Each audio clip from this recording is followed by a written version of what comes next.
I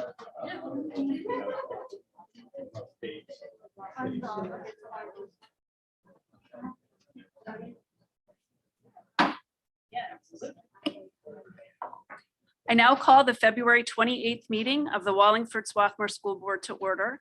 In opening, as you're willing and able, please rise and join me in saying the Pledge of Allegiance.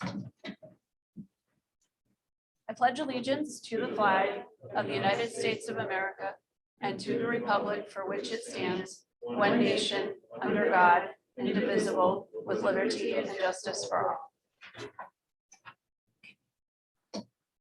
So I'd like to start the evening by asking Ms. Fagor to please take the roll call vote. Dr. Grandy, Here. Mr. Henry, Here. Mrs. Holbert, Here. Mr. Cudis, Here. Mrs. Lentz, Ms. Vogt, Here. Ms. Whitsett, Ms. Wachowski-Smith, Present.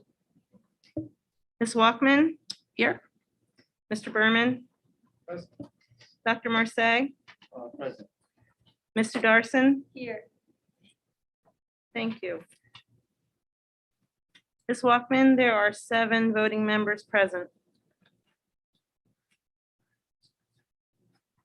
Eight, I think. Who did we miss? We're missing Just Ms. Ms. Lentz. Whitsett and Ms. Lentz. Oh. Okay, we'll come back. I know she had to run out to her car. Oh, okay. So, I okay. apologize. No, you didn't know. Okay, thank you. And here she is. Okay. All right, I do. thank you. And we will ask Mr. Darson if we could have our student representatives report, please. February, though short, was very busy at the high school. It's really the first month that I've truly felt that things are going back to normal. Maybe it's the masks, but I think it's more the activities. All of the events that I remember from the last full month before the pandemic all happened, and the entire school had a certain buzz that just made it so fun to come to school every day. The Silvertones came around for Valentine's Day to do their oh so popular singing Valentines. There is nothing scarier than the moment that you see a group of 15 or so high schoolers wearing pink and red slam the door open. You never know who it's for until they start crowding around you. I got one this year, and it was the most awkward 1 minute of my life. The Silvertones still sounded beautiful, and they fundraised a good amount of money for their trip to Italy, which is coming up soon. There was a beautiful student-curated Black History Month assembly last Tuesday as well. Between a beautiful dance number and a moving video, everyone at the school learned something, whether it was about tolerance or their classmates. Later that week, we had the Chris King Games, a full day of people playing basketball in order to raise money for a scholarship that'll go to some of the current seniors. There wasn't a big student-faculty game this year, though, which was really disappointing, because I would have loved to see Dr. Marseille shoot some hoops.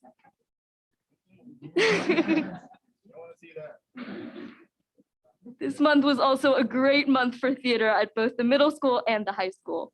The middle school's performance of The Addams Family was incredible. The costumes, the acting, and the set were all amazing.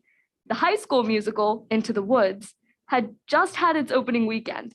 I went to go see it, and the only way I can describe it is wow. Everyone should try to go see it this weekend. There's a show on Friday and Saturday at 7:30 p.m. and Sunday at 2 p.m. Tickets will be available at the door for $10 for an adult and $5 for students and senior citizens. The theater department would love to get more community support.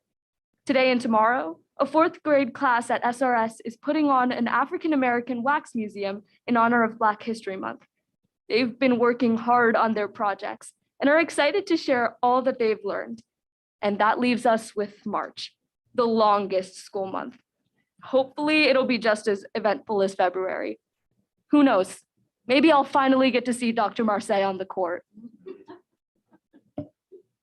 Thank you, Mr. Darson. I'm not so sure he agrees that that's going to happen, but thank you for the wonderful report. There's so many exciting things that have been going on, as you said, in February in the arts, in our winter sports with Black History Month, and it's really nice to hear your enthusiasm too. Thank you. I'll turn now to Dr. Marseille to your superintendent's report.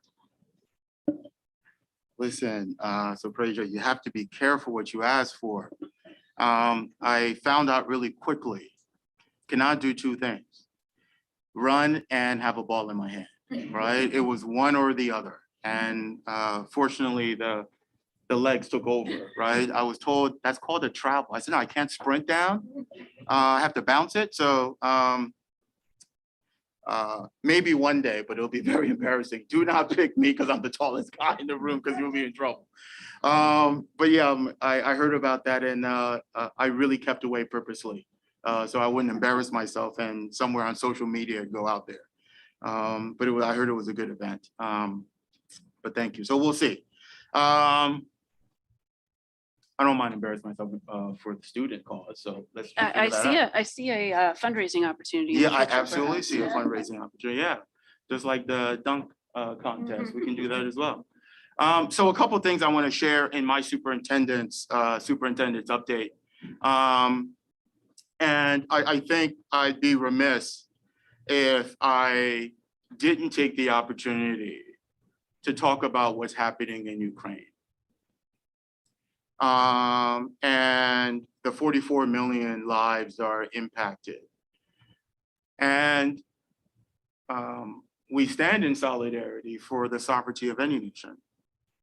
And the invasion of Ukraine, the violence taking there, though there are many conflicts happening across the world that may not come across our TV screens or our social media feeds, but it is extremely disturbing to see that and to see men, women, and children running for their lives as bombs are falling, and ask that we individually do our part to think about what role we play in helping to give voice to that cause. And obviously the international community is coming together, doing as much as it can to stop, I won't even say ceasefire, stop the invasion. That's all there is to it. And I want to say that for our parents and guardians, that your child or your children are living history. They're experiencing it now. They're having conversations about things happening across the world. Whether you are facilitating that at your home, whether that's happening through friends and others, they are seeing it. And the place where most conversations take place is in the schoolhouse, where they're connecting with each other. They're naturally curious at all age levels. I'm hearing something, what's happening, what does that mean? And age appropriate, our staff can help students think through what is happening. It doesn't have to be an advanced placement geopolitical class. It can happen in any class. As you're sitting down and you happen to see a threat, you're asking, what's going on over there in Ukraine and why is this happening? You don't have to be an expert. I think that's what's so wonderful about our teaching staff is the ability to probe. Though we may not have the answers, we allow the opportunity for students to say, well, tell me how you're feeling. What are your thoughts about that? What does it mean to be a good neighbor? What can we do? All of those are conversations that organically happen when there are volumes of political, social challenges that our students are seeing across whatever medium that they have access to. Prayer goes a long way, but so does action. And we think about what can we do collectively to lend our voice to the Ukrainian people. So I want to make sure that we acknowledge what is happening over there and thinking about those individuals. We have a couple of focus topics that I want to quickly get through mine so we can give the opportunity for the individuals. We have the foundation who has been so good to us. But I don't need to tell you that I've only been here for a short period of time and witnessed to their work and their commitment. And Dr. McCullough is going to come briefly when we get to that point. And I know she's excited. She's like coming out the blocks. I love it. All right. But she's going to do a little introduction and then we'll go through and see what Ms. Riley's been up to and everybody else around this work. And then I'm really excited because I think that it's extremely important to do two things. Listen to student voice, but more importantly, give the platform for students to do that. And when students approach me and the gender sexuality line said, hey, we want to meet, we want to have a conversation. And I said, absolutely. I don't turn down meetings. Talk to me. I'm in service of you. What is it that I need to think differently about? So we have a presentation tonight from our students who want to share their story, want to share the history in which the way they're living it, and want to ask administration and the board for some reflective moments and possibly some action steps, which I'm not surprised if they have them, which I'm sure that they do. And then we have Dr. Mansanka and his whole entire team here, who's going to talk about what makes the middle school the best middle school in the country. So we're excited to hear about that. And then we'll have a follow-up to a facilities and finance meeting that we had briefly, and we thought it was important that we give a little bit airtime to Mr. Fox, who's going to come and talk briefly about a preliminary walkthrough of our safety protocols that he wanted to give us some feedback on and plans that we're going to move forward with. So let me get through my my report, and then we'll get through those focus topics and ask questions. So I wanted to share that we continue to navigate through obviously the COVID experience. I want to share you what I've been sharing in terms of where we are as a community. That all but one of our schools have moved to mask optional. I sent communication on Friday detailing where we've been since February 7th in terms of our incident rates over a 14-day rolling period, and happy to see that those numbers, just like all the numbers we're seeing across the parts of the country and parts of the state, are steadily declining. And wanted to obviously share the latest guidance, though in December, the district wanted to look at something very different, though the CDC was providing guidance in terms of their recommendation, and felt that we needed a much more localized way of looking at our data versus the other 15 communities surrounding us, because our data was very different. Our vaccination rates were very different, our incidence rates were very different, and wanted to localize that. As some of you know, the CDC provided new guidance on Friday. And of course, just like many organizations, they drop it on a Friday evening in terms while everyone's trying to either make their way home or have been home in terms of that process. And what the CD has recommended is that they've changed the way in which they've calculated community transmission and identified whether or not community levels were high, and the recommendation of wearing a mask if it is. If you were in medium, that it becomes an option for you. And obviously, if you are an individual who has underlying conditions or immune compromised, that you speak to your medical professional and discuss whether or not a mask is appropriate. And of course, if you are in the low levels of disease, they can consult with their providers to determine whether or not they wear a mask, but they have shared that at this point, and according to the director, that they do want to, and the nature of the virus has shifted. We shared that information in December where we felt that the way we're looking at their data, it was beginning to shift. Although I understand that there are very different perspectives on that particular stance. So we wanted to share that where they are, and all this information you can find on the CDC website in terms of how they are talking about community levels, whether low, medium, or high.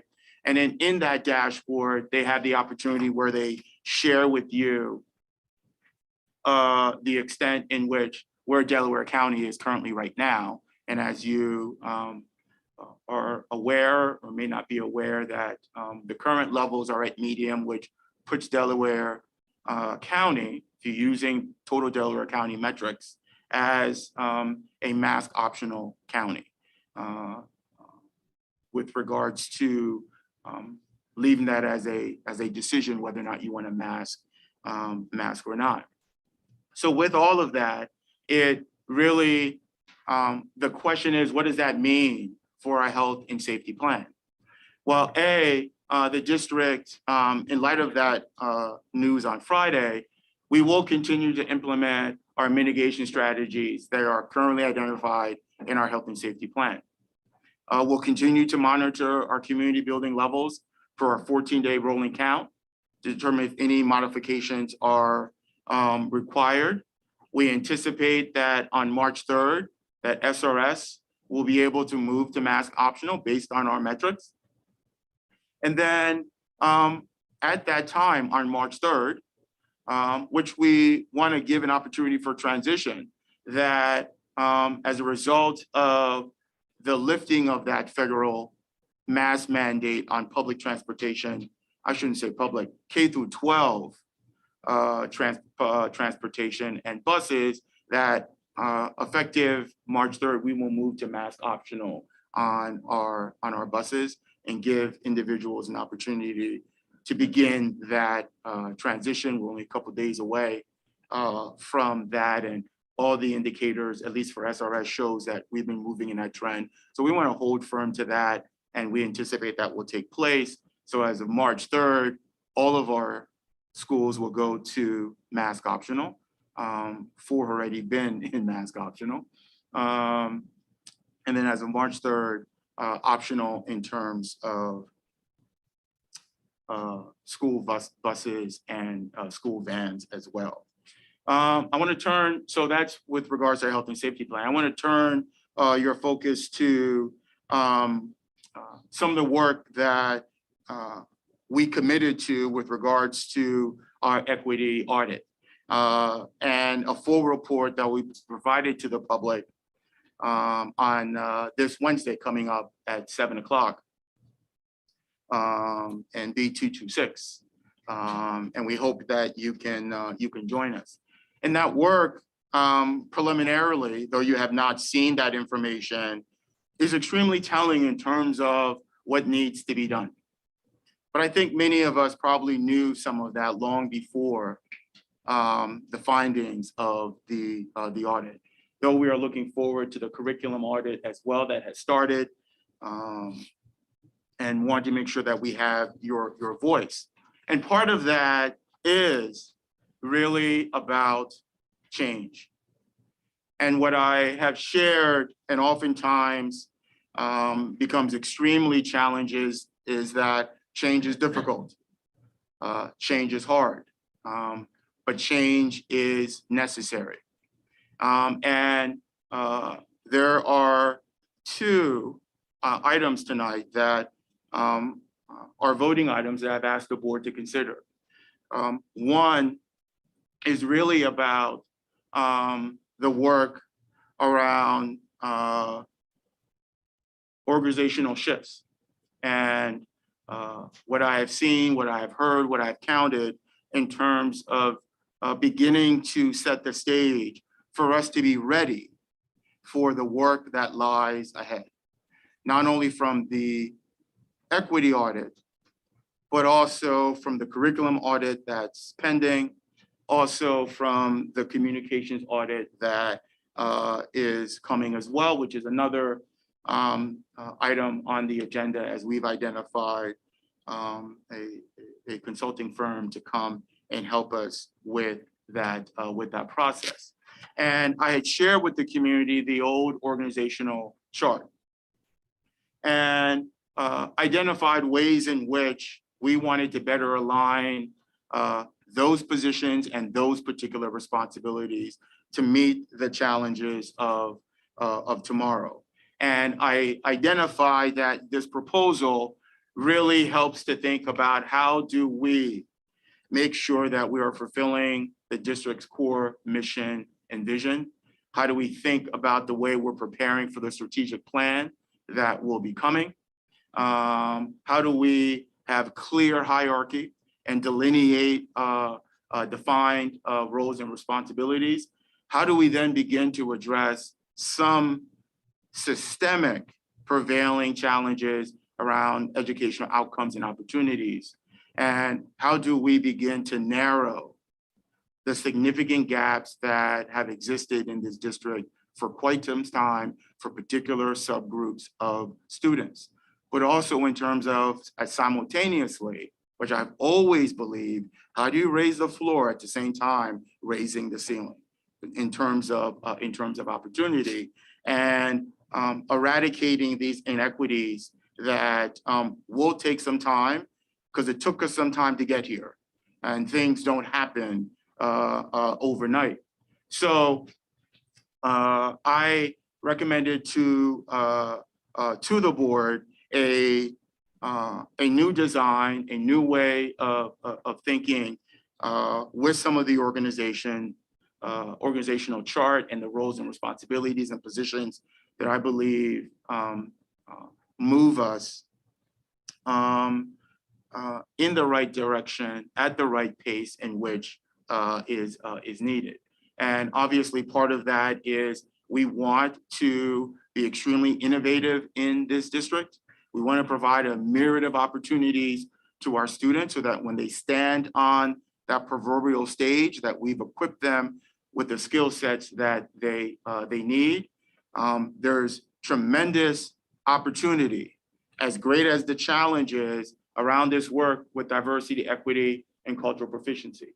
Part of that is bringing individuals on board to help support that work as well. I'll talk a little bit about that.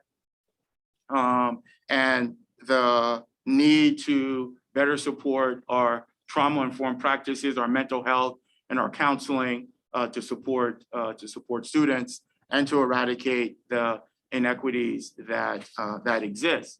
So with that proposed an organizational structure that I believe speaks to and better prepares for the work that lies ahead. And one of those items is really about the way in which we think about identity. You're going to hear a little bit about that in a little bit.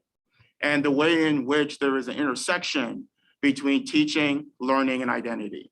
And that students bring to us who they are, and we need to be better equipped to meet those multiple identities that walk into our buildings, that walk into our classrooms, that make their way through our hallways. And it's really, at the end of the day, this sense of belonging, right?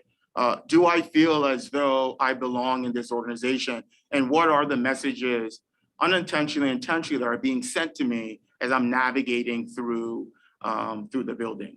A great Belonging Through Dignity. If you haven't picked that up, I recommend that. It's a really good read that talks about the multiple identities and how belonging is an integral part of that process. So we are looking to build an extremely healthy ecosystem. And part of that, as we have heard, is the appropriate professional development and professional learning that is needed for all members of this community. And we believe that the individuals that we have sought out will begin to lay the groundwork for some of that. And we move from talking about this to actually putting into place actionable items. So though the board has a lot of important motions to vote on this evening, and obviously every regular meeting, this in particular, these two, I think set the stage for work that needs to begin in the spring, work that will continue in the summer, so that we are better prepared to support our students and staff in the fall. And you really can't do this work if you're working in silos. You can't do this work unless everyone's committed to having a common language around what that really means and how to better support that. And I think you'll hear a little bit about that later on in some of the focus topic conversations. So with that, please come to our Education Affairs Committee meeting on Wednesday. It is an opportunity for Hanover Research, who's been doing a lot of work to give and present the results of our equity report. I want to tell you, it's just the tip of the iceberg in terms of the data. They produced for us a data dashboard with information that they've collected that goes back all the way to 2015. Every which way you can slice it, it provides a compelling story and a story that helps inform the work that we're doing. And of course, please join us for our Facilities and Finance on March 16th and our Policy Committee meeting on March 27th, 7 p.m. at BT26. That concludes my superintendent's report. Thank you very much, Dr. Marseille. Tonight is one of those meetings that I sometimes call a meaty meeting. There's the things that we're going to talk about tonight and that we vote on tonight are, as you said, setting the stage for the next 4 years, at least 5 years, as we prepare to enter into our next strategic plan as well. So with that, we turn to our focus topics. Would you like to? Yeah, invite actually, our everyone up? first topic, if I may, track star, Dr. McCullough, coming out the blocks. First one out the blocks, always wins the race. So we're really excited, and thank you, Dr. McCullough, for introducing our guests. And you know the history better than I, and the love that the foundation has shown the district around this work. So please speak a little bit about that and introduce our guests who are here. Great. Thank Yeah. you so much. For those of you who don't know me, I'm Dr. Megan McCullough, and I'm one of the directors of student services. We've been working pretty closely with Franny Riley and the Ed Foundation for a couple of years. When she called Dr. Marseille and I and said that the foundation really wanted to do something around mental health, we felt strongly that positive behavior interventions and supports was a framework that really captures a lot of our initiatives, including behavioral health, a positive school culture, this idea of belonging in the school, and trauma-invested practices. So with that said, we were thrilled when the Ed Foundation voted to support PBIS, not just this year, but on an ongoing basis. And quite frankly, the folks that have done the heavy lifting to get PBIS in place, K-8, has been our principals and our coaches. So I would just like you to hear one sentence, 2 sentences from each of our coaches, because I think it's really important.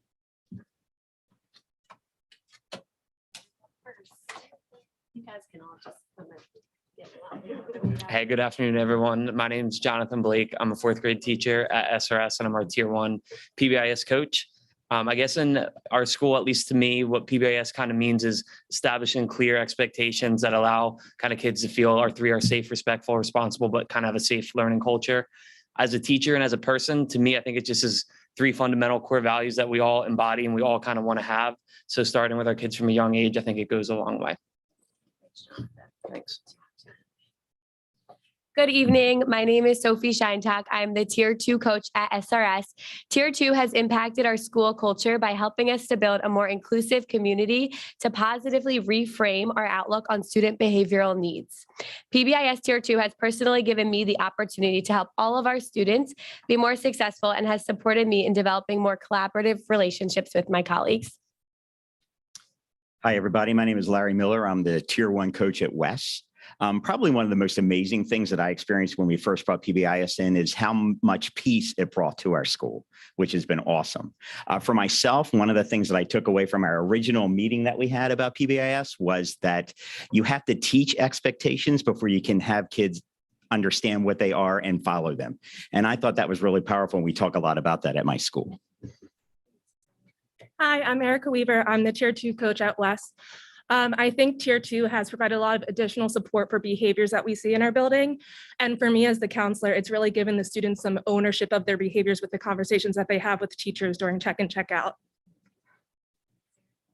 Hi, my name is Maria Thomas from Nether Providence Elementary, and I am the Tier 1 and Tier 2 coach there. PBIS has really given us the opportunity to really create a system of behavior support and acknowledgement for all of our students, while at the same time kind of empowering our staff to teach common expectations, as you've heard before, and really provide school-wide supports for everyone. Personally, it's just been my pleasure to be a part of creating a positive school climate with a wonderful team of teachers who are also just as passionate about PBIS. Thank you. I'm Michelle Deviney. And I am Sam Hart, and we are the Tier 1 coaches at the middle school. Middle school culture has changed for the better since introducing Panther Pride. The students love being recognized for their positive behaviors, and the adults appreciate the structured expectations and consistent language.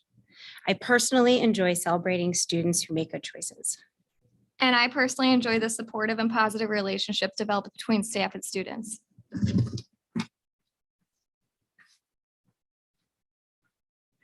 Thanks so much. These are really the folks that are involved in the day-to-day. And again, we just want to share how grateful we are to the foundation for supporting this very, very important initiative. And I hope that we will continue to have this partnership for years to come. So thanks so much. Thanks, guys.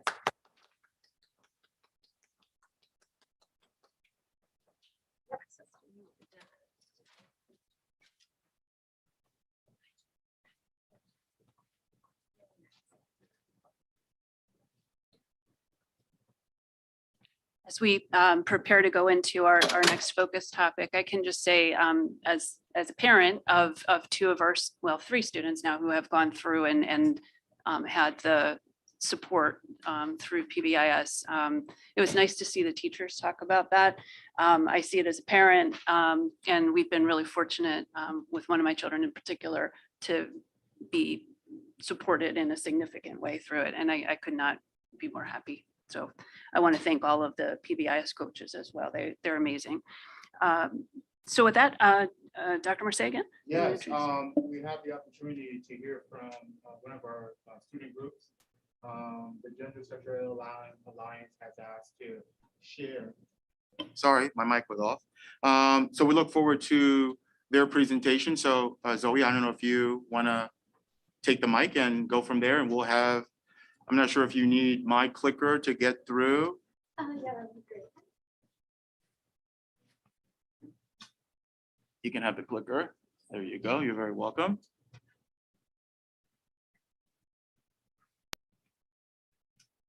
Good evening, everyone. Thank you so much for having us. And thank you, Dr. Mercé, for giving us the chance to talk a little bit about the gender neutral restrooms at Strathaven. Before we get started, I'd like to thank our GSA advisor, Ms. DiFaldalto, and Jillian Thomas for providing us with a bunch of information that really helped us. And thank you to the Gender Sexuality Alliance for helping us put this presentation together today. We have a lot of students watching on YouTube from home, so thank you all. So we're going to get started talking about the gender neutral bathrooms at Strathaven High School. And oh, we should introduce ourselves. My name is Zoe Feinberg. I use she, her pronouns. I'm a senior, and I'm one of the co-leaders of GSA, and I'll let everyone else introduce themselves as well before we get into our information. Hello, everybody. My name is Anika Goswami. I use she, they pronouns.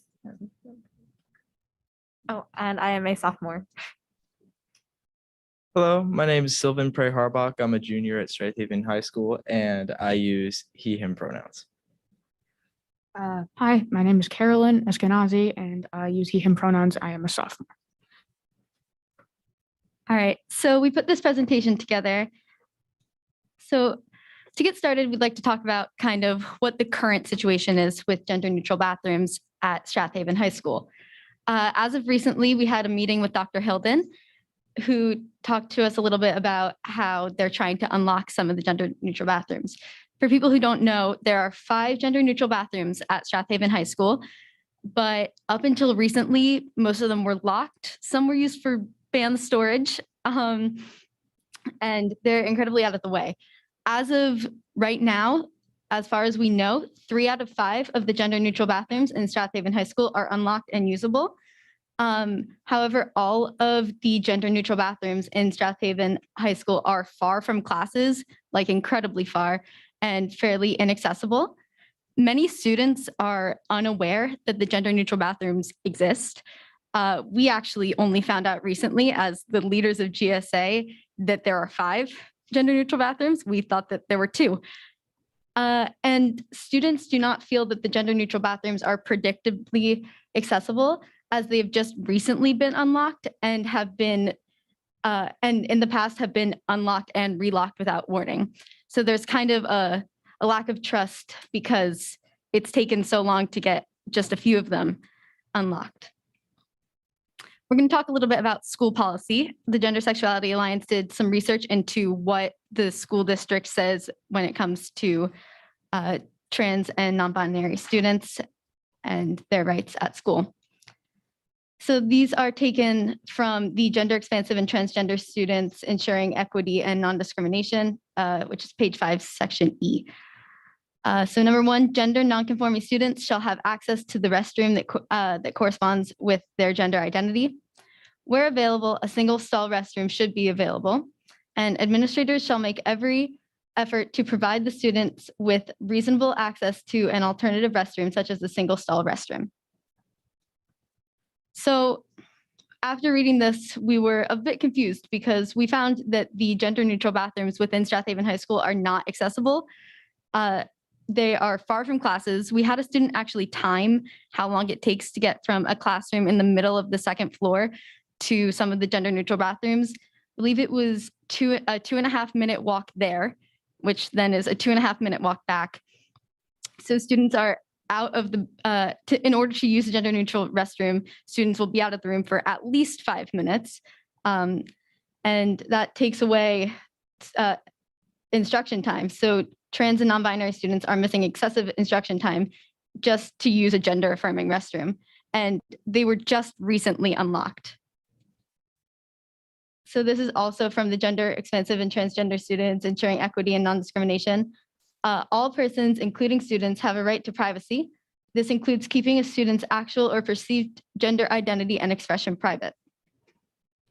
So this brings up the issue of privacy within the gender neutral bathrooms, and this issue, when forced to request gender affirming bathrooms, trans and non-binary students are forcibly outed to school personnel, actively contradicting WSSD's privacy guidelines. So when the bathrooms are locked, students have to request a key, and when you ask to use a gender neutral bathroom, that forces you to out yourself to school personnel. Additionally, students will occasionally use the nurse's restroom, and that again forces them to out themselves. They also, if they're uncomfortable leaving the room for an extended amount of time and want to explain to their teacher, hey, I'm going to go use the gender neutral restroom, that also forces them to out themselves. So now Anika's going to talk a little bit about our research on federal policy. Hello. So as a part of our presentation, we also researched federal policies concerning genderqueer students and their bathroom situations in America as a whole today. So students have the right to not be compelled to provide personal and medical information to school officials, the National Education Alliance states.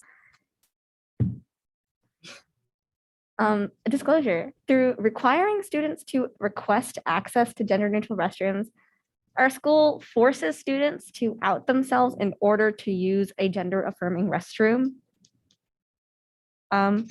So Title IX. Title IX is a federal civil rights law, which was passed as a part of the Education Amendments of 1972. It states that no person in the United States shall, on the basis of sex, be excluded from participation in, be denied the benefits of, or be subjected to discrimination under any education program or activity receiving federal financial assistance.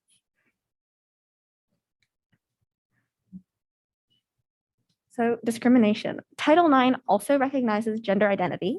It protects students from exclusion. So without accessible, safe, or gender affirming restrooms, trans and non-binary students are excluded and from feeling safe in the WSSD community as a whole, which isn't very fair and it's not inclusive at all.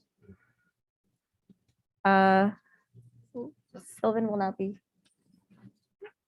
All right. So our current situation at the high school.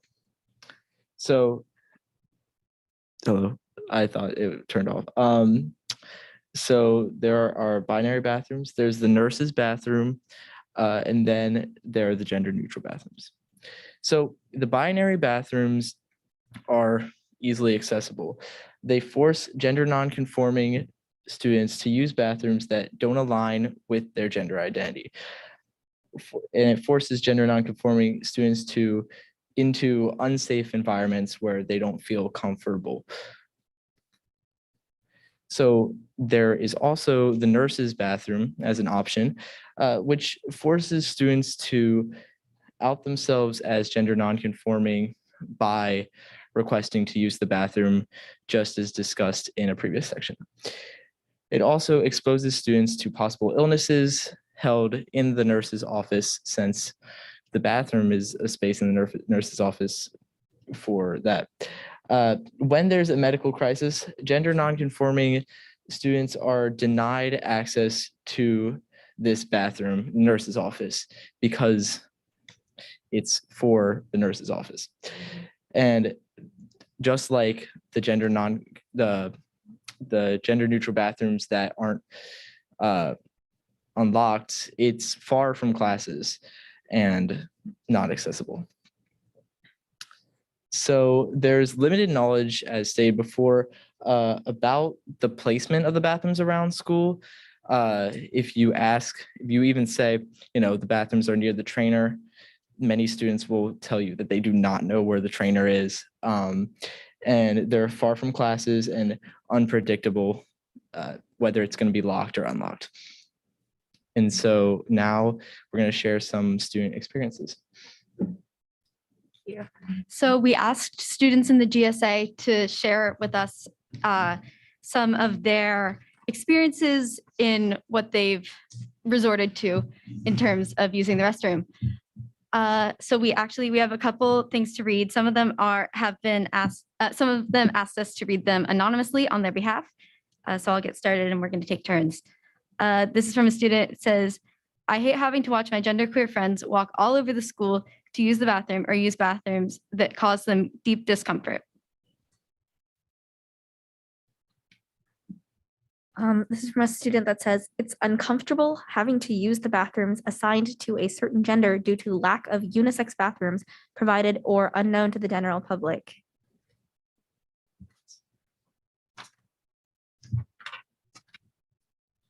Another student says, as a student of Strathaven High School, I feel that I should have a right to explore my identity. However, due to the fact that the bathrooms are specifically designated to a specific gender, I feel pressured into being a female. As a school that claims to be a safe haven for students of all gender identities and sex, this is completely inappropriate and goes against everything that SHHS claims to stand with. It is not only inconvenient to the general school populace for the gender neutral bathrooms to be locked, it is unfair and uncomfortable to the rest of the student body that might need these bathrooms to affirm their genders. As a student at Strathaven High School who also identifies as gender fluid, I am personally impacted by the school's failure to integrate students of all genders and gender nonconforming. You don't see people forcing a person who identifies as female to use the men's restroom, or vice versa. For a school who claims to be inclusive, we aren't doing a very good job of proving it. If you truly believe in support and queer youth at Strathaven, it's time that people live up to their word, says another student. Okay. All right. Hi, as previously said, my name is Carolyn Eskenazi. This is what I wrote, and I'm choosing to say my name, and this is my testimony. I want to preface this by saying that I am non-binary and need to use a gender-neutral bathroom or unisex bathroom. In the beginning of the school year, I asked about having the option to use a gender-neutral bathroom. I have routinely checked third floor unisex bathrooms located at the end of the hall next to the auditorium and found that it was locked. I had heard of times when one was unlocked, but never encountered it myself being unlocked. When I asked an administrator, I was told after a couple days that I could use the bathroom in the nurse's office. Ever since then, I've been using the nurse's office when I need to use the restroom. This means that I am spending 10 minutes of my time to go to the bathroom, to be clear. When I asked about unlocking the unisex bathrooms, I was told, quote, "We're working on it." That was in the fall. Sometime around September/October, I did not hear a response back without having to ask for it again. Reflecting back to that time in the fall, I felt that I needed to extensively reason why I needed to use a single stall bathroom. And while that may not put me in an uncomfortable, dangerous situation because I am pretty much out to anyone in my life, it poses exclusionary restriction to those who are not out. So those are just some of the experiences. As you can tell, there are really no good options for gender nonconforming students. But we're not just here to tell you what's wrong. We have some solutions that we've discussed as a club. So we have some short-term solutions because we recognize that change is, it's a journey. So our requests for short-term solutions are to permanently unlock all gender-neutral restrooms in Strathaven High School. We are very grateful that some of them have been unlocked and that that is happening. But we request that they don't be locked again because they've been locked, unlocked. Yeah. We request that multi-floor hall passes are provided to allow students to go to the third floor gender neutral restrooms, as there are only gender neutral restrooms on the first, I think there's one on the first floor and on the third floor, and the hall passes within the high school are per floor. So it's like you can't, if you have a pass from the second floor, you're not supposed to leave the second floor. And we also request that information about the location of gender neutral bathrooms is provided. We discussed this with Dr. Hilden about what some ideas would be. We had some ideas such as putting a map of the school with like, here's where the cafeteria is, the library, the auditorium, and also here are where some of the restrooms are, because we don't want to specifically draw attention to it because we don't want students to feel outed walking to the gender neutral restrooms. But we also want students to be aware of where they are. As for long-term solutions, we discussed the idea of keeping in mind a possibility of constructing single stall restrooms or designating multi-stall restrooms as gender neutral in easily accessible locations. So locations that don't take 5 minutes to walk there and back. Allowing students possibly access to the teacher's single stall restrooms in the copy rooms. We obviously agree that teachers deserve to have their own space. They do so much for us. However, there are coffee rooms at the end of the hallway that say students do not enter, and it has a staff bathroom that are single stall. And a lot of the teachers use the multi-stall bathrooms. And most importantly, designating gender neutral restrooms in every WSSD building. We view this as a district-wide issue, and as high school students, our main focus is the high school because that's what we have experience with, that's what we know. But we feel strongly that gender neutral bathrooms are necessary in all WSSD schools and buildings. We also like to suggest possible district policy review and modifications. So looking at our policy and saying, how outdated is this? What can we change to make it more inclusive? Can we add things about providing gender neutral restrooms in every school? And we request that in future discussions about construction and gender neutral bathrooms, the middle school and elementary schools be taken into consideration as well. And so we'd like to address the budget concerns as well, because we understand that building new bathrooms is not cheap. However, multiple teachers have informed us that the school, Strathaven High School, originally planned to begin building single stall and gender neutral locker rooms before the pandemic. And we understand that COVID has drastically affected WSSD's priorities and budget capabilities, but ask that this issue is revisited or planned to be revisited, and that trans and non-binary students are given a voice in this process. That's really important to us. In conclusion, the lack of accessible gender-neutral restrooms goes against both WSSD and federal policies. Using a gender-affirming restroom should not be a privilege, but a right. In order to be inclusive, WSSD needs accessible gender-neutral bathrooms, and much more needs to be done in terms of DEI work in WSSD. We all know that, but improving the gender-neutral bathroom situation is an important start in making WSSD more inclusive for trans and non-binary students. Thank you so much for your time. We really appreciate it.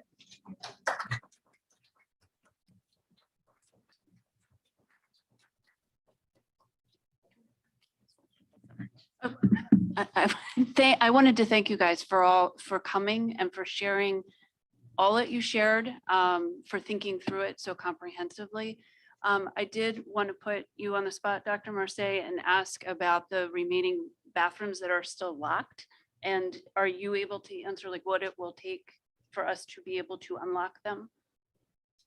I can't answer that for you right now. I don't think bathrooms should be locked. But I know that there's been conversations at the high school level in terms of remedying that. I know that when this first came to my attention at one of the student council meetings, I was taken aback at the stories of the students, and did find out in my walkthrough that for reasons defined, rooms were locked. And that's foreign to me. So I'd asked to review that. And then GSA approached me and said, hey, whatever you're reviewing ain't working because we still got a problem.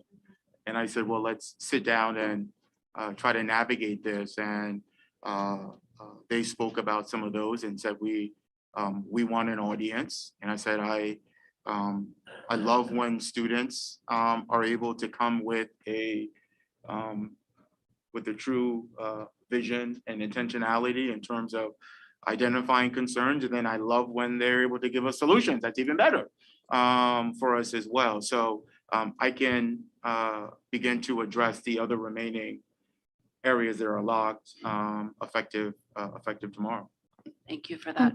Ms. Walkman, I can tell you that with our meeting with Dr. Hilden, we were informed that there was, I think, a safety concern because there were deadbolt locks on two of the restrooms, and we were told that there needed to be a locksmith. We weren't given a timeline, though. We don't really know when that's happening, when we should expect access to those restrooms. Okay.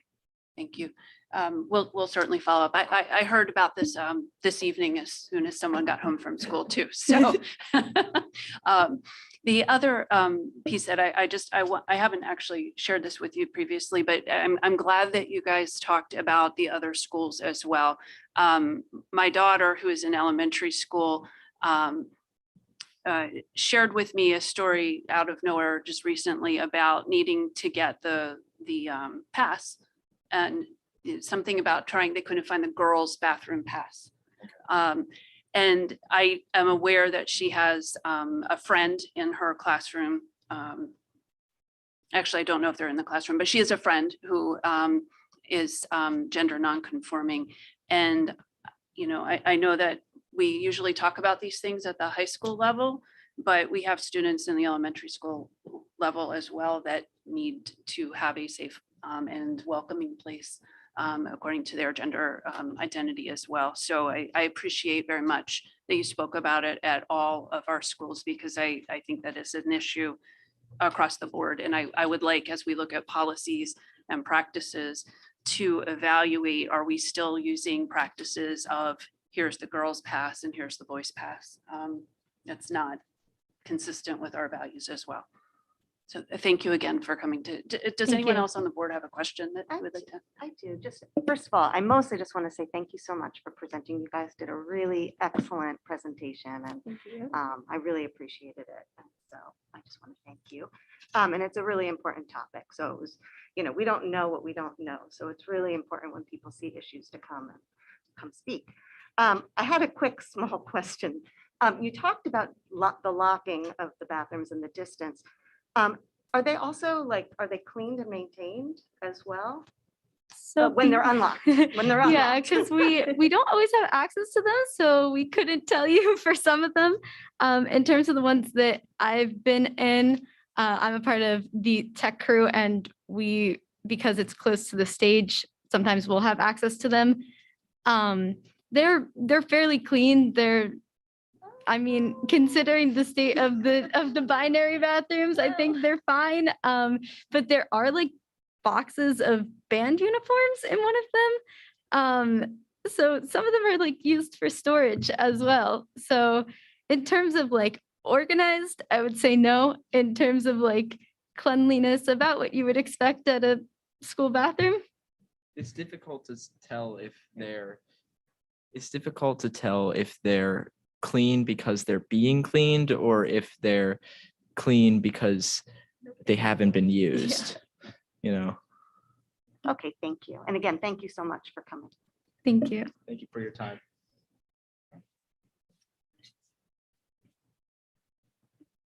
So we'll move then to your middle school update. Yes, but I have a question. Dr. McCullough, is Miss Riley in the audience? I'm sorry, I didn't recognize you. We're going back and forth, seeing if you were there. Please, do you want to come and say some words? I did not recognize you in the audience, so please come up. Yes, I'm so sorry.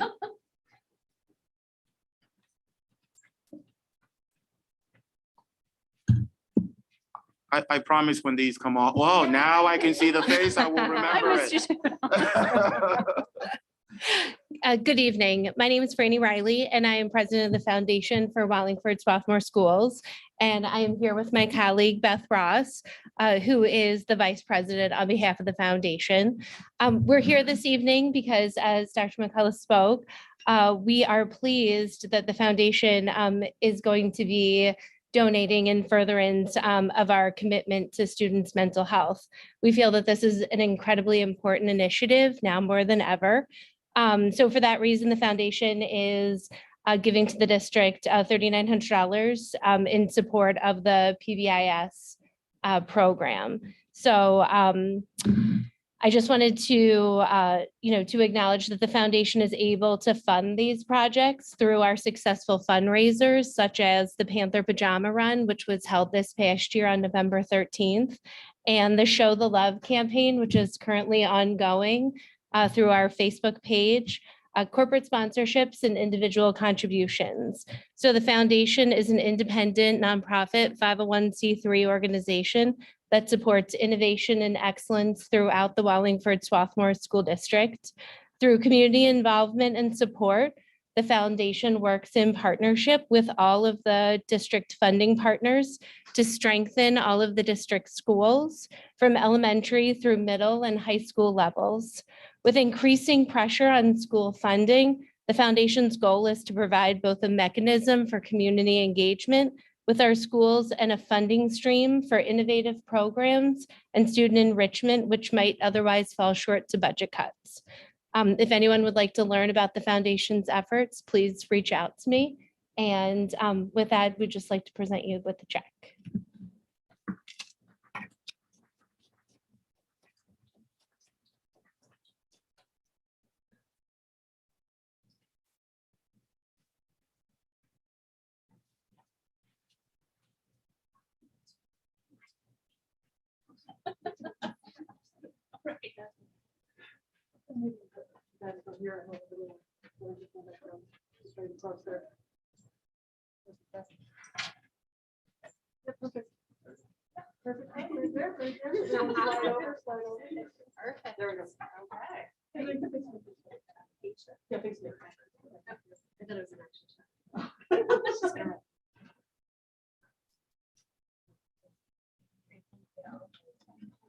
Thank you very much.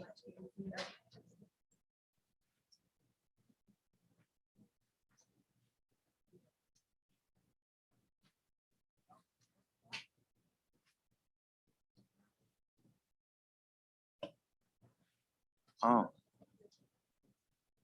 I can see we handed that check over quickly to the business administrator who handles all funds. Thank you. So, Dr. Manseca, please, you have your dream team here. Thank for their patience this evening, but love to hear about the wonderful things happening at the middle school. Yeah, first off, I'd like to commend the members of GSA. It's amazing seeing middle school students that I knew as sixth graders being active at the high school. I'm not surprised to see Zoe here being active and leading the charge. So I commend you on all your work. Good evening. I'd like to thank the school board and Dr. Massey for having the middle school here tonight. We've had a great first half of our school year, and we're very excited to share what's been taking place at the middle school. I have a pretty large group with me here tonight. My awesome assistant principals, Mr. Buchler and Mr. Crawler here, along with two of our teacher leaders, Mrs. Michelle Deviney and Miss Samantha Hart, who already had an opportunity to speak earlier. I also have some pretty cool kids with me here tonight. Seventh grader Amara Lott and sixth graders Alex Garfall and Ian Jacobs. A lot of amazing things have been happening since September. We've had 2 successful sports seasons, in-person concerts, a great MLK Day of Service, and recently a live production of The Addams Family, which was the first in-person musical in 709 days. I counted that myself, so it has to be accurate. We've had Whoop Bam, Fun Brewery, and even dragons running through a hallway to kick off the start of the Lunar New Year. And most importantly, we've had students learning in person. But tonight we'd like to discuss our PBS initiative, which we call Panther Pride. This is the continuation of the work that Dr. McCullough started at our elementary schools. It just happens that was not planned. This is an initiative that we're very proud of and believe will have a lasting impact on our students and our overall school culture.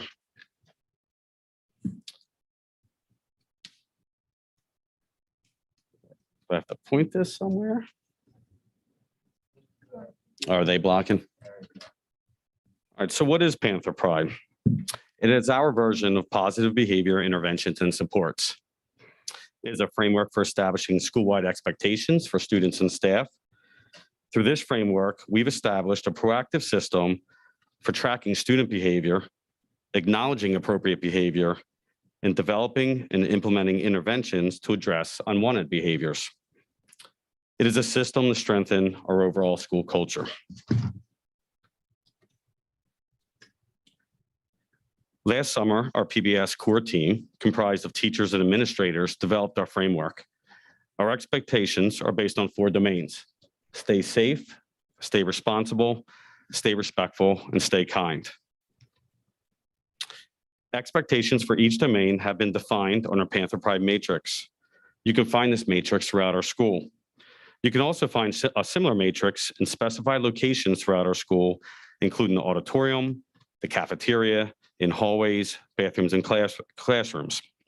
Each matrix defines expectations for each area. So you'll find a smaller matrix in the auditorium that just specifies expectations for appropriate behavior in the auditorium, same thing in classrooms. So it's very defined for our students.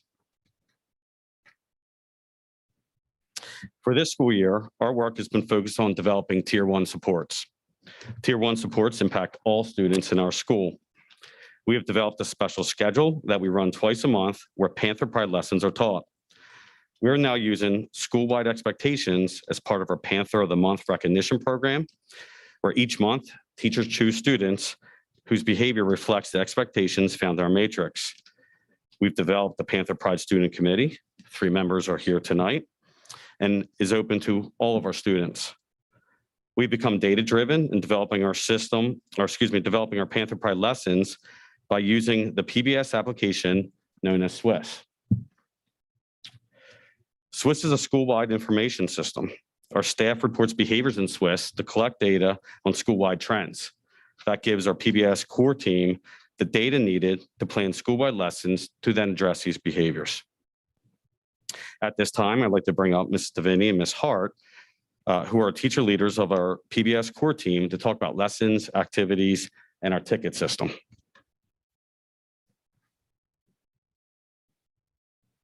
Hi, everyone again.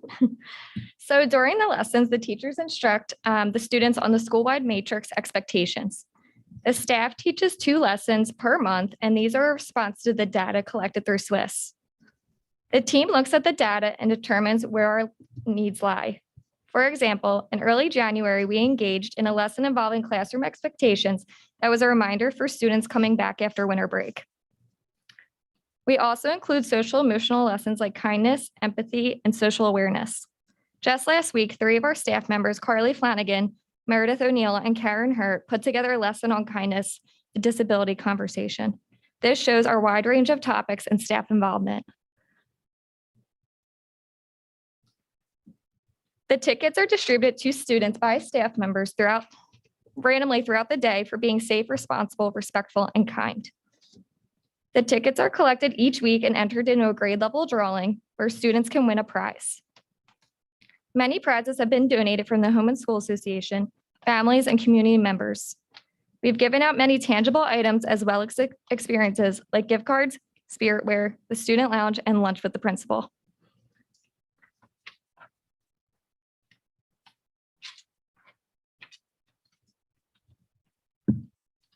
Our first Panther Pride event was the September kickoff.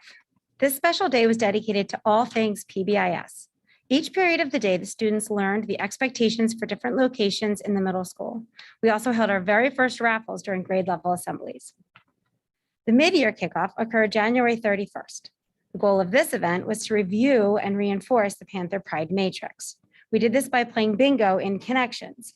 Students watched a video created by the Multimedia Club, which recapped Panther Pride memories from the first semester. Student winners were announced all day, and some very special prizes were awarded to 3 random bingo winners. To show our appreciation for all their support of Panther Pride, February 14th was dedicated to recognizing and thanking staff members. Staff were chosen randomly, and the winners were announced each period. It was a fun day filled with students celebrating the staff. And last, but certainly not least, the most popular event, student raffles. Every other week, 5 tickets from each grade are drawn and winners are revealed during the morning announcements. Since the raffles are cumulative, a student who earns a ticket is entered into all raffles for that marking period.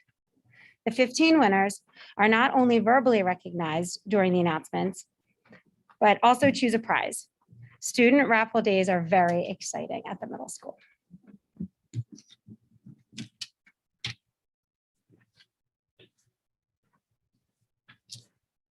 So at this time, I'm going to ask students from our PBS Student Committee to come up and speak a little bit about Panther Pride. So I asked them to talk about 2 things. One, what is the work that they've been doing as part of the Panther Pride Committee? And how has Panther Pride impacted our school culture and our students? So we had it was a debate who was going to go first. So way to step up. Thank you very much. And can you hear me okay?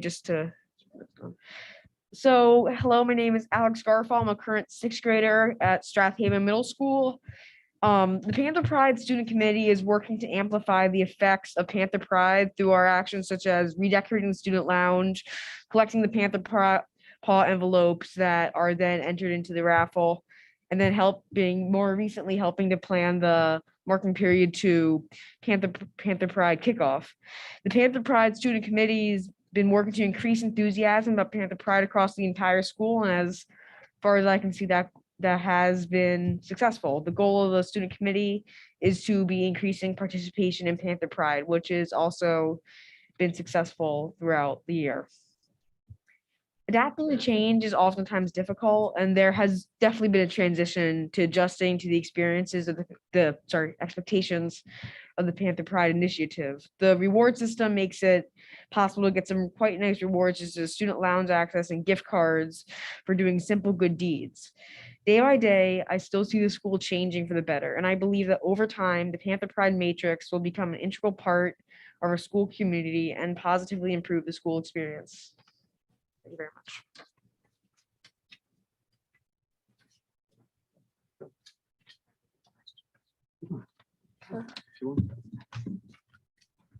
So, I am Ian Jacobs. I am in 6th grade currently.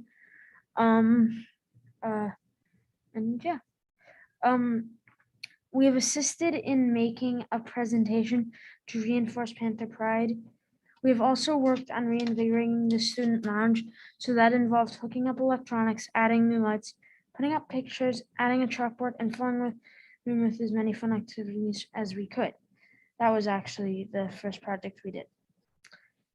Panther Pride has reinforced some old rules that many children will likely say are not fun. However, Panther Pride has given kids a more emphasized rule set, as every other Wednesday we have a lesson on part of what being Panther Prideful is about.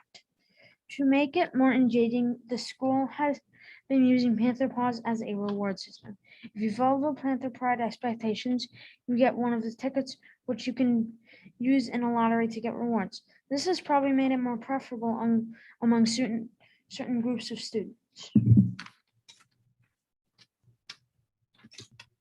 Hello, my name is Amara Law, and I'm currently a 7th grader at Strathaven Middle School.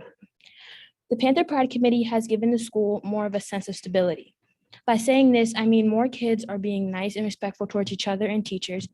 I personally see more smiles walking out of school and fewer issues within students. The Panther Pride Committee has created a student lounge where the winner of the raffle can sit and watch TV, play video games, read, or just talk with friends. The raffle is something that we do every Friday. Members of the committee get assigned Connections classrooms to collect the Panther Pride tickets. These tickets are awarded for students who showcase kindness, respect, responsibility, and safety. All the tickets are put into a ballot, and 5 students from each grade are picked. That's not the best part, though. The best part is that the ballot is not emptied until the end of that marking period. All of the previous week's tickets stay so that each student has a greater chance of winning prizes. I know how hard it is to stand up here. The three of you did a wonderful job. So great job. Yeah, and they keep talking about the student lounge. You'll see that as a recurring theme. What I want to end with is a short video that was created a few weeks ago. We did mid-year surveys for Panther Pride. So throughout this video, you're going to hear from some of our students, and you're going to see some of their direct quotes from the survey about what they think about our school and about Panther Pride.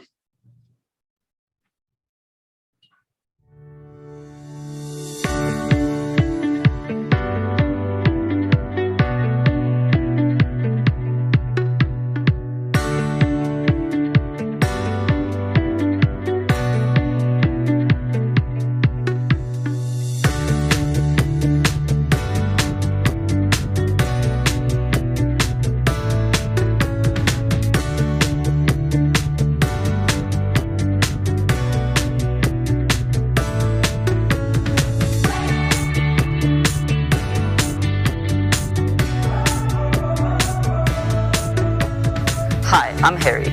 We asked several students the following questions about Panther Pride. They are: 1.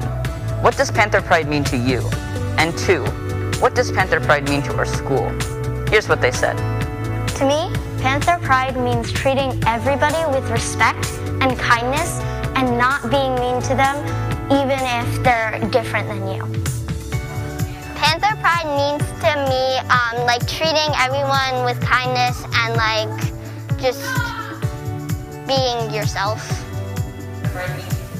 To me, Panther Pride means that we as individuals work hard, cooperate, and show kindness to our peers. To me personally, Panther Pride means giving every day my very best. Being my best self to my friends, my peers, my teachers, and to myself. At the forefront, it means to always be kind. We never know what the people around us are going through. If we're all kind to one another, we create a place where everyone wants to be.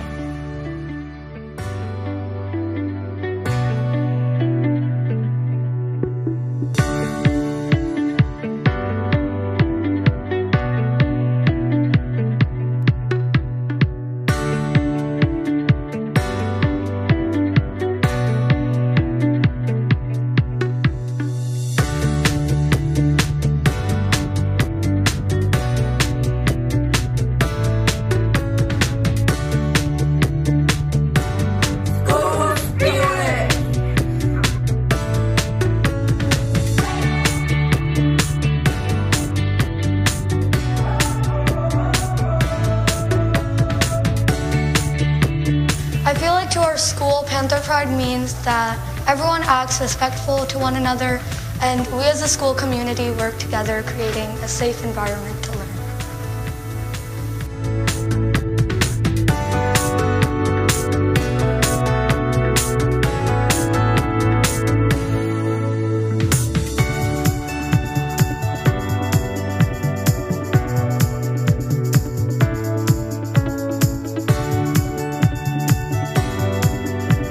In regards to our school, I believe Panther Pride means that Strath Haven Middle School is a place where everyone feels accepted and has value.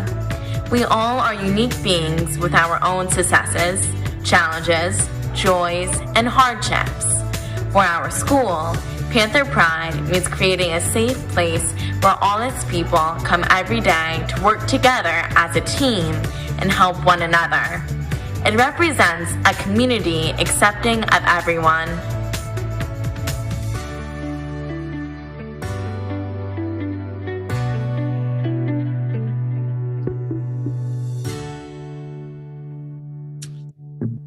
So you see throughout the video some students wearing the T-shirt that Ian has on. Every student received that T-shirt, and on Pride days, special days, we wear them, and the logo's there on the side. I swear I did not write any of that. Like, our kids said all of that, which goes to show, first off, how amazing our kids are in our middle school, and the impact that our Panther Pride program is having on the school. We're still at the starting line. We have a ton of work to do, but we're off to a pretty good start, and we're really proud of our kids, proud of our staff, and there's a lot of things going. And I do have to give a shout out to Mr. Crawl and the Multimedia Club for creating that video. That was mostly done by our students, and Mr. Crawl put it together. So, does anybody have any questions?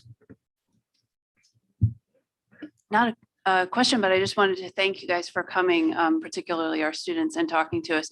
It's hard to get in front of that microphone. So great job on doing that. And I never thought you guys would make me want to go back to middle school, but I think that maybe after watching that, I should. So thank you so much for coming tonight.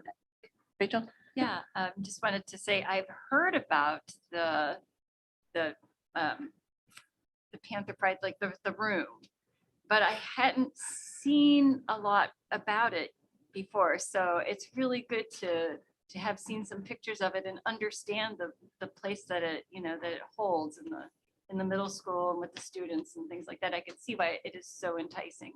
Yeah, we're still working on how to use it more. It's we've been in discussion. So, any other questions? Yeah, I just wanted to thank everyone for coming, especially our two teachers up there. Thank you so much for all your work, and nice job, kids. And the one question I did have for Dr. Mansenka, though, is is lunch with the principal a reward? Let me tell you. I just throw it up there. It's not It's not. It was in the beginning. It was, and it's not the most popular. The lounge was not done at that point, so other things are being chosen now. So, yeah. All right. Thank you so much. Thank you. Good job. Yeah.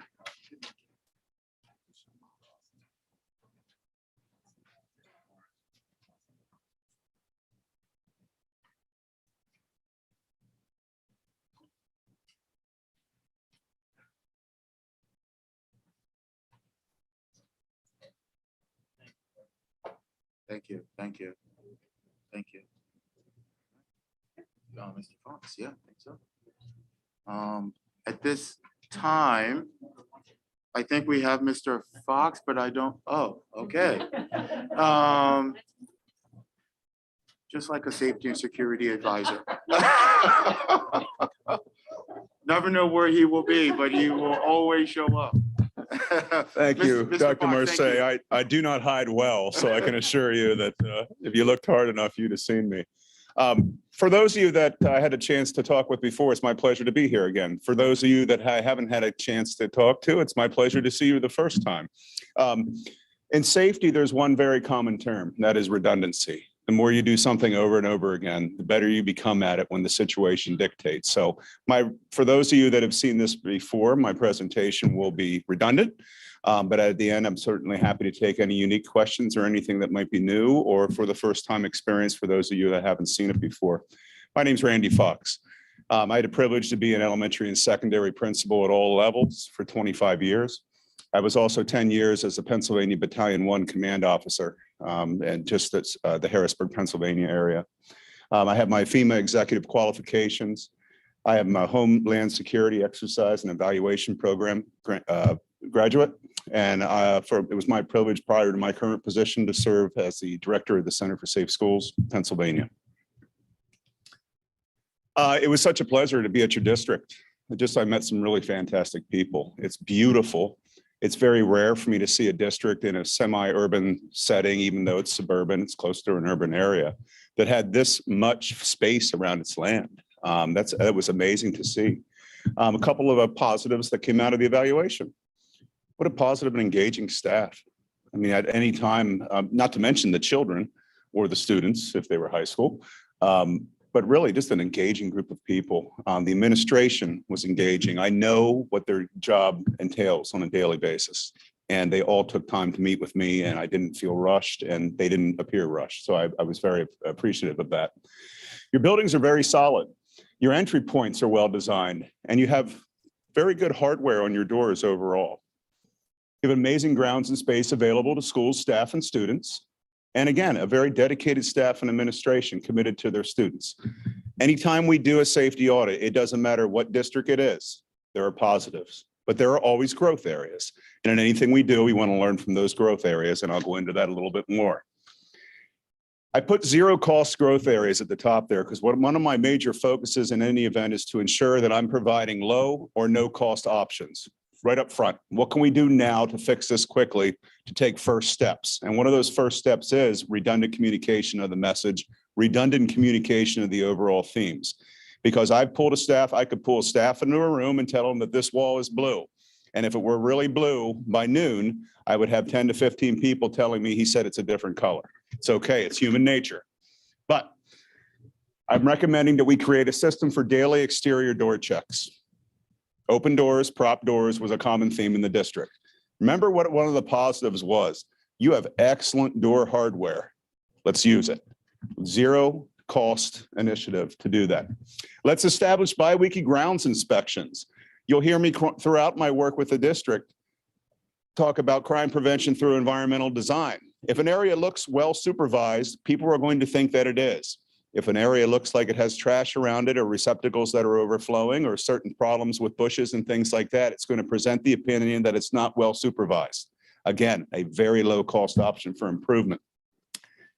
Number 3 is probably the lowest cost option because there could be a door lock that needs replaced. There could be a door lock that's malfunctioning or it breaks during the year. Eliminate the propping of exterior doors. Remove door propping devices and remove devices from exterior view.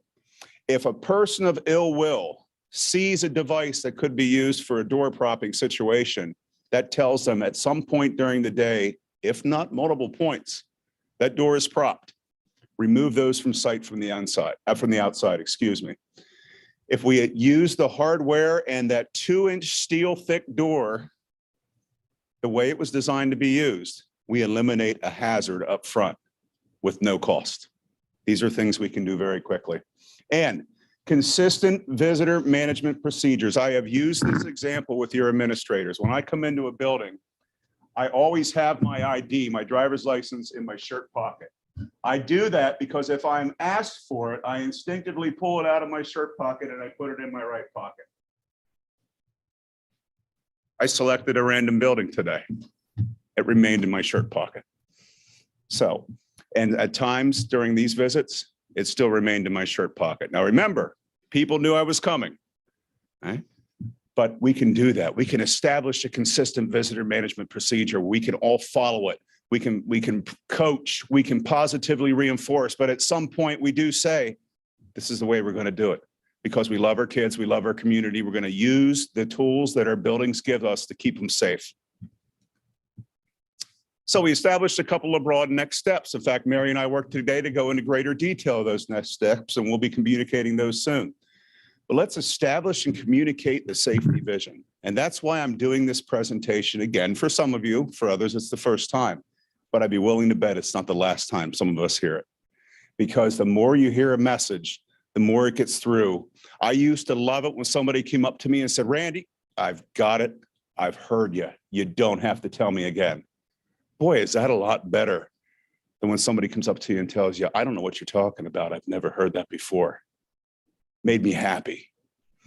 So establish a healthy sense of urgency. I am not a panic person. I will not market based on panic. In fact, my group, and I knew them for years working with Safe Schools, I went with them because they refused to market based on a negative event that happens. And I can tell you they probably give up a lot of business that way.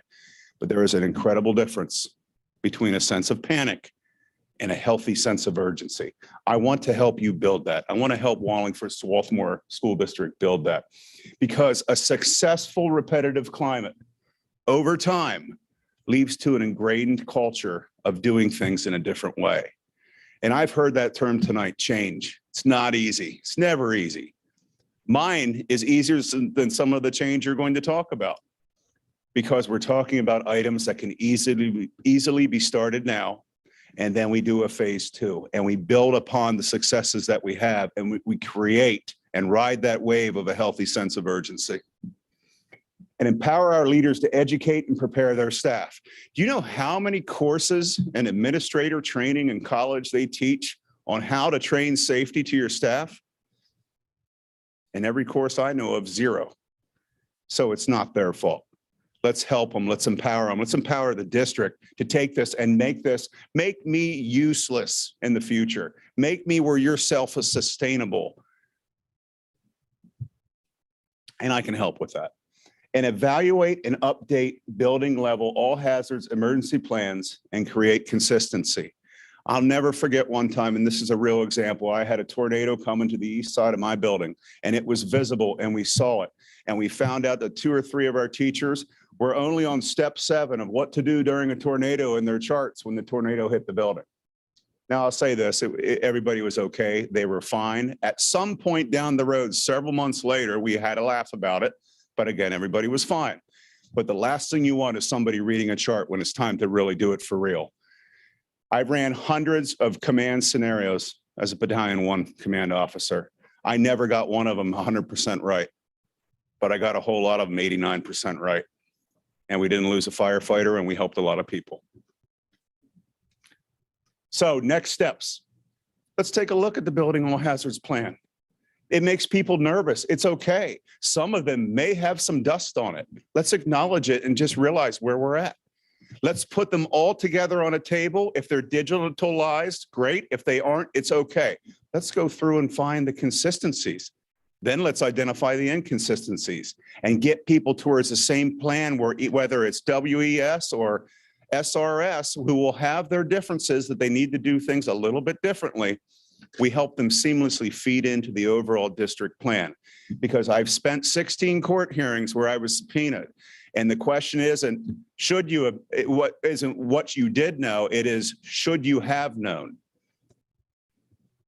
So utilize professional development time to prepare and train staff. We can use your existing time. We will need some extra time, but there are many times that we can use existing time that's already there so we don't stack additional plates on top of one another. And I have ways that we can coach you on how to help that. Establish self-sustaining activities for staff to use through active thinking and learning. Active thinking, very quick definition, is learning from others. Put all your front office staff together. Coach them through a few scenarios. Let them listen to one another, because my thinking isn't always the best. And I've never been the smartest person in a room talking about an issue. And I know I'm not the smartest person in the room here. But by golly, I bet I can learn from any of you. And maybe you learn from something that I say. That's the active learning. That's the active listening. And establish formal procedures to evaluate the success of benchmarks. I've used this example in the past. I had the most wonderful person I've ever worked with. We still talk on Christmas, if not Easter, and different times during the year, birthdays, different grandkids, things like that. I don't have grandkids, but she does, which means she's not. But she had a sad story in life. But she couldn't follow a safety procedure. She tried, she worked through it. I positively reinforced her. I coached her. I encouraged her. She got my little notes. So thank you so much for taking this little baby step. But by golly, it was for the safety of kids. And at some point we got to it where I'm your supervisor. I've done everything I can do. This is what you're doing. And on every Thursday of every week, we're gonna sit down at 9:30 a.m. and we're gonna go over your performance. Guess what? She never missed another safety procedure again. And we're still lifelong friends, so it certainly didn't do any damage for her. And she kept a whole bunch of kids safe so she could feel good about herself. So finally, establish a district accountability plan. Right, January 10th to 12th, I performed an informal assessment for your district. February 28th, we're back. Friday, it sounds as though I'll be back. Right? At some point, we have to stand a progress benchmark. We have to establish that. I saw some things already today that I'm like, wow, that's different when I was here. I saw some things that weren't different. Let's work to establish a benchmark with these items moving forward to set that stage for improvement and ultimately get to a path of sustainability for Wallingford-Swarthmore. Because any district can do this with the right guidance, but they need the right sense of urgency and the right overall mission. Now, the last time I did this, I missed a slide, so I'm hitting the button one more time. We're good. May I take any questions? Thank you. I'll open it up. Any members of the board? Kevin? Sure. Thanks, Randy. I have a comment and a question. My comment, first of all, thank you. We spoke before, and I mentioned this at the committee meeting, but for the benefit of the rest of the board and people watching at home, and I wish the teachers were, I said some of our staff is over there, but I wish the other staff was here, is I really appreciated you in your report numerous times mentioning the pride and the how much the staff loved it, and they told you how much they loved it in our school. So I really, reading your report thoroughly, I read it again actually before this meeting, skimmed it, not as word for word as I did before, just to get kind of that feeling of, you know, I love that our staff is like, so I appreciate that. Thank you. So I wish our teachers, anyone at home could see that. My question is, can you just give us for the benefit of the rest of the board and anybody watching, just a short summary of what crime prevention through design concept is? Sure. Crime prevention through environmental design, or CPTED, as you'll hear me refer to it before, has a very lengthy definition. I'm going to give it to you in a simpler form. It's the art of making people go where you want them to go and keep them away from where you don't want them to go without using force. So for example, I'm sure many of you have been to an amusement park, a movie theater, a restaurant, what have you, and they have these ropes and you go through them like a maze until you get to the person that takes your order, or they put you on the ride, that kind of thing. There is nothing keeping me from going under that rope. But guess what? For some reason, 99.999% of the people follow that rope. That is crime prevention through environmental design. When I walk into my bank outside has these large, intimidating cement bollards. I swear they've been there since the prehistoric ages. When I go into my bank, they have aesthetically pleasing cement plants filled with these wonderful trees that get natural light, and they gradually guide me in an S-turn all the way up to the teller of my choice. Well, the S-turn delays me going right up to the teller, giving their cameras and security more time to watch what I'm doing. And guess what? 99.99% of the people are really good people, and they follow the planters of where they're supposed to be. So when I look at this row of chairs, I could jump over the back row, jump over the front row to go up and shake Dr. Marseille's hand. For some reason, I'm going to walk in that nice, neat row, other than being middle-aged, and come down there to the front, because that's a crime prevention through environmental design. It's anything that is the art of making people go where you want them to go and keeping them away from where you're at. You're welcome. Any other questions from board members? Yeah, I want to thank Mr. Fox, because I think of the things that we had discussed in depth at the Facilities and Finance meeting, so much of what you shared was around a cultural shift, which some of us know take a very long time, but you identified low-hanging fruit that, to your point, repetition as a former athlete and coach, just you keep doing that drill over and over again to the point where it becomes a habit of mind. And we look forward to providing those opportunities for our staff and our students to have that type of muscle memory. And obviously looking at long-term and some of the structural items as well. So we really do appreciate your expertise, not just for the immediate, but this journey that we have to take over the next several months, over the next calendar year, because as always, we didn't get here overnight. So it won't happen overnight, but with consistent repetition and practice, we're going to be in a much better place than we are. So I do appreciate your expertise and your willingness to work with the district to unpack some of our findings. Thank you, Dr. Marseille. And I'm truly privileged to be here. You have a wonderful place. And when we see a wonderful place, we want to help you get to the best place you can be. Thank you for your time. Thank you. Thank you.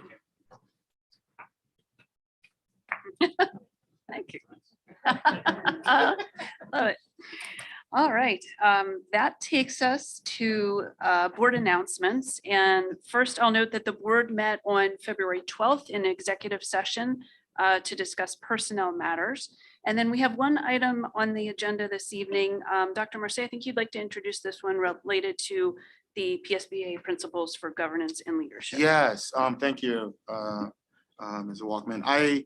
In January, I had shared with the board that January was School Director Recognition Month.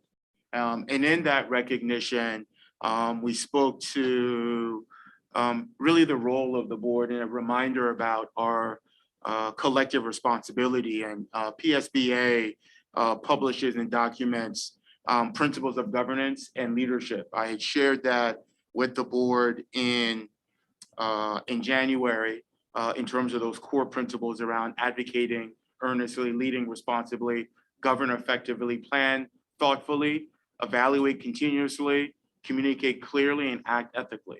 Those which in the framework in which all of your decisions, your inquiries, your questions derive from. So I thought it'd be fitting for this board to, though we practice this, officially adopt those principles of governance and leadership. Because I'm extremely competitive and I go on the website and I don't see our district's name on the website, I want to know why we're not there, right? Everybody else is there, right? But it's not because we haven't been doing it, but we want to make sure that we have the stamp of approval, because I'm sure that's the way in which we've been looking at this work, all of us, all of you who are board members, and the training that you go through. So I thought it'd be a good opportunity to reaffirm those core principles by acknowledging and accepting these as our guideposts, for a lack of better term. So there is a motion and a recommendation that the Board of School Directors adopts the Pennsylvania School Board Association principles of governance and in leadership. So I will say, I love having things in writing, and we're going to sign our names to this because it makes a difference when you put your name against something. And I think that first of all, I want to thank you for bringing it forward as something that we should actually formally adopt. And you know, we've been participating with so many new members on the board. We've been participating in some professional development retreats that Dr. Mercier has put together, and you know, working through and talking about many of these things and how do we put these into practice. And I think it's something for us to continue to come back to, much like we do in the policy meeting. And we set our expectations about what is it that we're here to accomplish. And we have those guideposts. We should be talking about this on a regular basis in our board meetings and in our continuous professional development. So I think that you are actually looking for us to make a formal motion to adopt these. Yes. And I so move. Do I have a second? Second. Whom shall we give that to? I heard it from the right first. Nanette. Okay, any comments? Excuse me, you are going to need to, because this is before the board meeting as a whole, you are going to need to at least give the public the opportunity to Oh, speak to this. okay. Well, shall we represent it then following, or we can adopt, but we can take comments? Okay. Do we have any comments from the public? Can you go up to the mic? I'm sorry, we have a very formal process for comment. You didn't know what you were getting into. So can you restate your name and the street on which you live? Sure. My name's Carolyn Eskenazi. I use he, him pronouns. I live on Waterford Way. Can I present my own public comment about what specifically related to what we talked about in the presentation? You most certainly can. I can take that.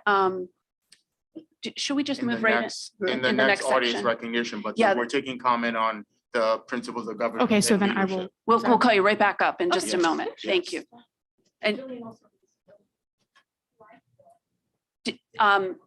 If you, for right now, we'll take it just specifically on the motion to adopt, and then I'll invite you guys to come up for comment on other items. saying no. Okay, seeing none. Are there any comments from the board? No. Okay. Ms. Figueroa, can you please take the roll call vote? Dr. Grandy, Aye. Mr. Henry, Aye. Ms. Holbert, Aye. Mr. Cutis, Aye. Ms. Vogt, Aye. Ms. Witset, Ms. Witkowski Smith, Aye. Ms. Walkman. Aye. The motion passes 8-0.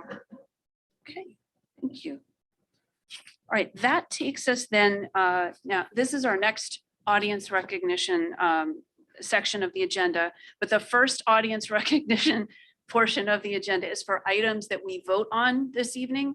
And we have a separate portion later in the meeting for items that aren't voting items, but we invite public comment, at that point for items that aren't an action for vote.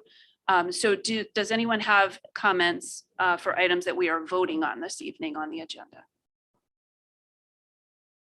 Okay, I don't see any. All right, then we will move forward. Our next item, yes.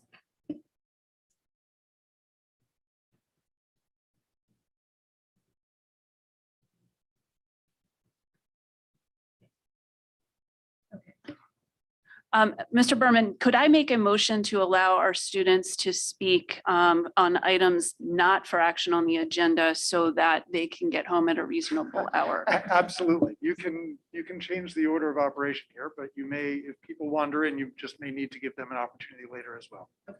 Then I would like to make a motion to allow our students to offer comment for items that are not on the agenda this evening for action. It's a motion to amend the agenda. I make a motion to amend the agenda and move that up to now. Do I need to ask for, okay, Is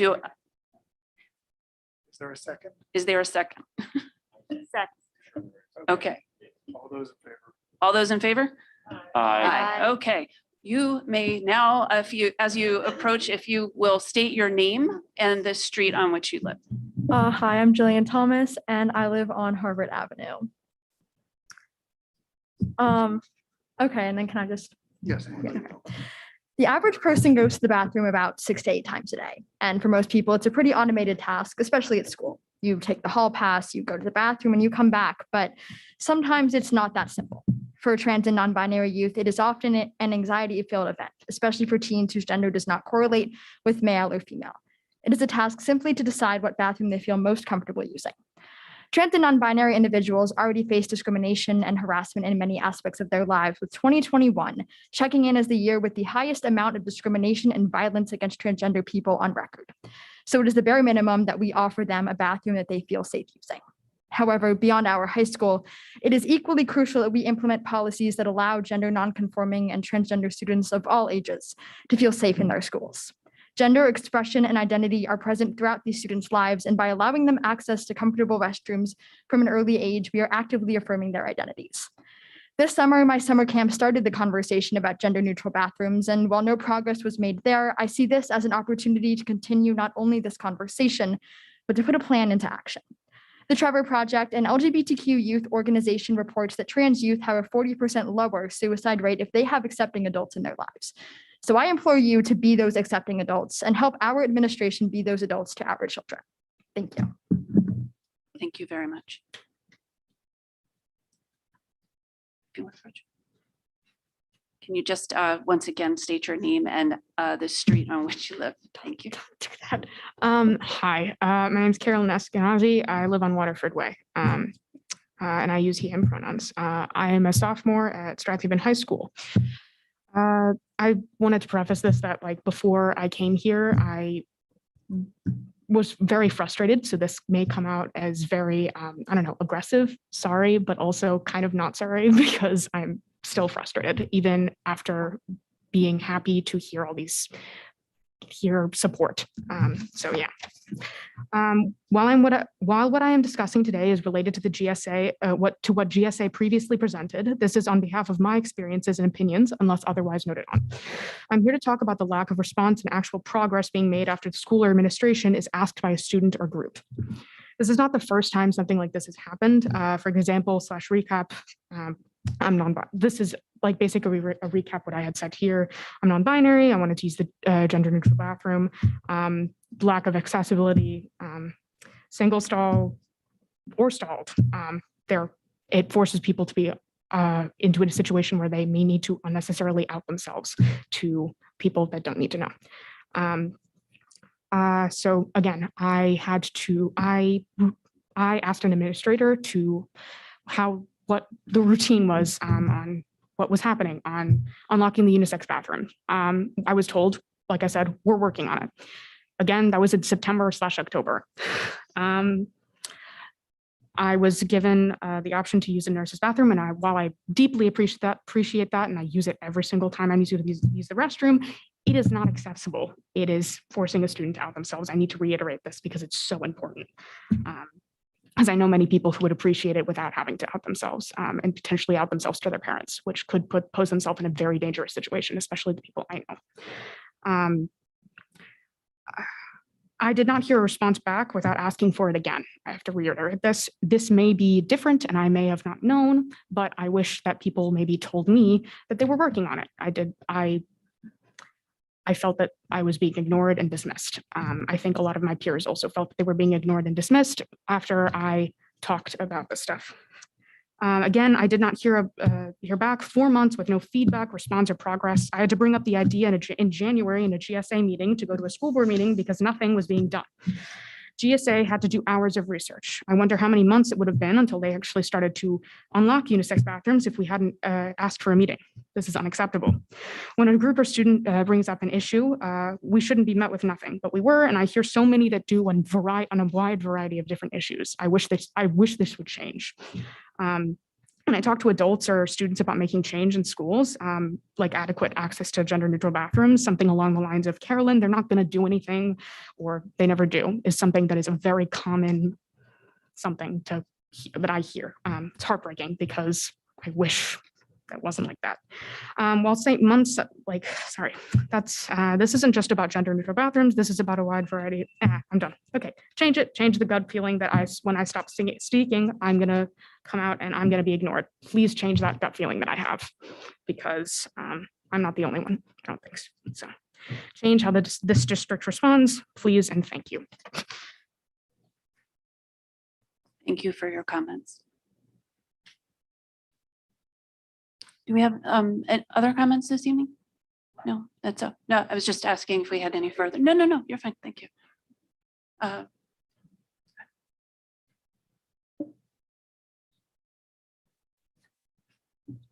If you could just state your name and your street on which you live. I'm Jonathan Washington, any pronoun, an SRS parent, and I live on Elm Avenue in Swarthmore.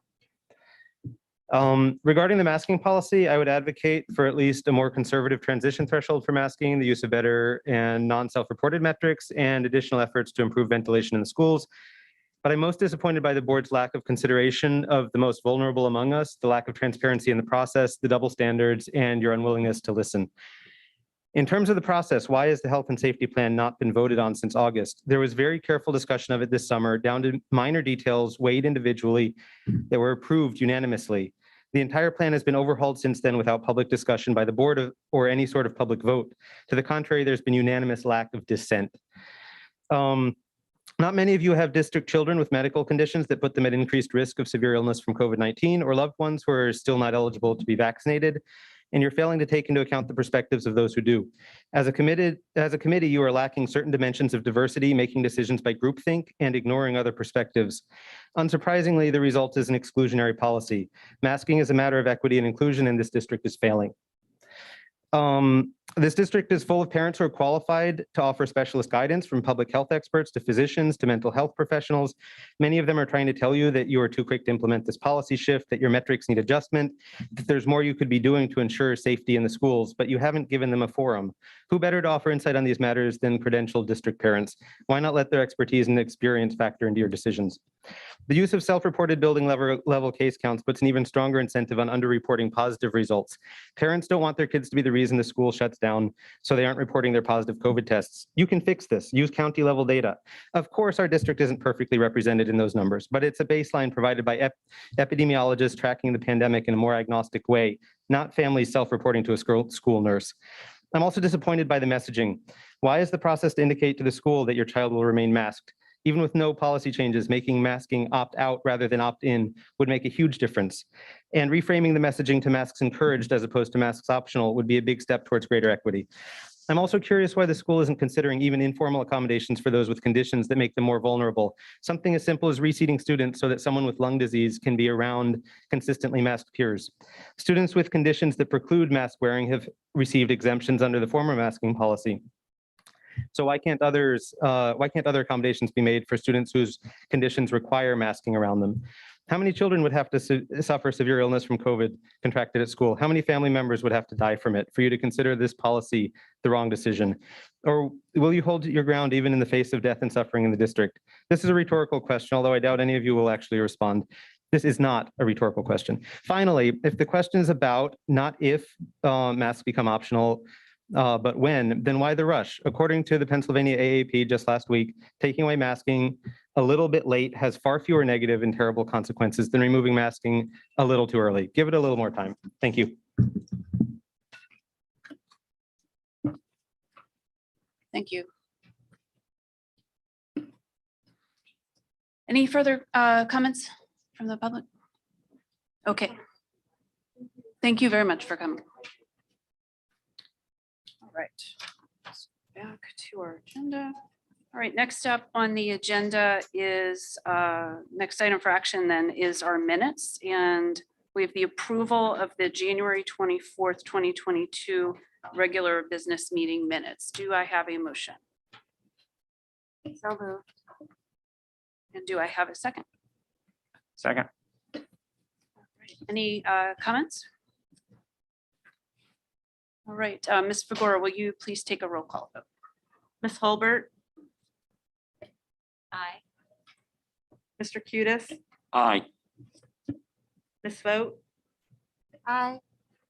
Ms. Witsett, Ms. Wachowski-Smith, Aye. Dr. Grandy, Aye.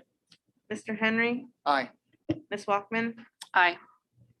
The minutes pass 8-0. Okay, thank you. Next up, we have board committee reports, and we have many. So we'll begin with educational affairs. Mr. Henry, I believe you're providing that one. Thank you. All right. So I'm going to read the minutes from the Educational Affairs Committee that we held at the beginning of the month, February 2nd. And thanks to everyone who showed up, board members as well as a number of members of the public as well. There were 3 agenda items on our Educational Affairs Committee. The curriculum audit launch, the communication audit, and the equity audit. So it was a nice, robust discussion over all 3 items. The curriculum audit launch, we at the Wallingford-Swarthmore School District partnered with a company called CMSI to conduct a curriculum audit, including a gifted program audit. Dr. Citarelli Jones gave an overview of the various components of the curriculum audit and explained the foundational principles of CMSI when conducting a curriculum audit. CMSI engages in a system level approach to investigate and explore the alignment of the written, taught, and tested curriculum as it relates to student learning. In addition to a review of a wide array of documents spanning all departments in the school district, CMSI auditors will gather data through interviews, surveys, and classroom visits to inform their findings. Quantitative and qualitative data gathering is expected to last from January to April, and CMSI is scheduled to submit their report in May. And the committee and the public had a number of questions regarding the outreach, the community outreach, and how the classroom visits worked, and it was a nice discussion over that audit. We also discussed how the Wallingford-Swarthmore School District is looking into a communication audit to assess the effectiveness of current communication practices, gaps that exist, and how to best improve our communication efforts. Dr. Marseille explained the impact and need for a clear and robust communication system that reaches every intended target audience in a proactive and engaging way. He spoke about strategic communication and branding, because through communication, a school district tells its story and its identity. Dr. Marseille presented 3 companies that conduct communication audits and provided information on the service each of them provide. He also conveyed the scope of work, namely a review of the current practices, focus groups, interviews, surveys that they use to collect data for analysis. Last but not least, he gave insights into the range of costs for a communication audit and the timeline and final report. We then discussed all the various kind of options that were presented, the different companies, what they could do, what they wouldn't do, what we wanted them to do, what priorities we had. Finally, we discussed the equity audit. And Dr. Mozakowski gave an update on the equity audit the school district has been engaged with Hanover Research since October of last year. We are in the final stages of the equity audit. At the beginning of February, the WSSD administration team facilitated focus groups with middle school and high school students to gather insights into the perceptions and perspectives of equity in their schools. Also, the WSSD administration team participated in equity focus groups led by DCIU personnel. Data from these focus groups will be part of the equity audit findings. The administrative team will be unpacking these reports provided by Hanover Research, and representatives from Hanover Research will be presenting their findings at the next scheduled Educational Affairs Committee, which is this Wednesday, the 2nd at 7 o'clock in the middle school. And I encourage anyone interested to please attend. Cultural proficiency work is tied to the reasons we are engaged in an equity audit and our commitment to set a plan of action based on the findings of the audit.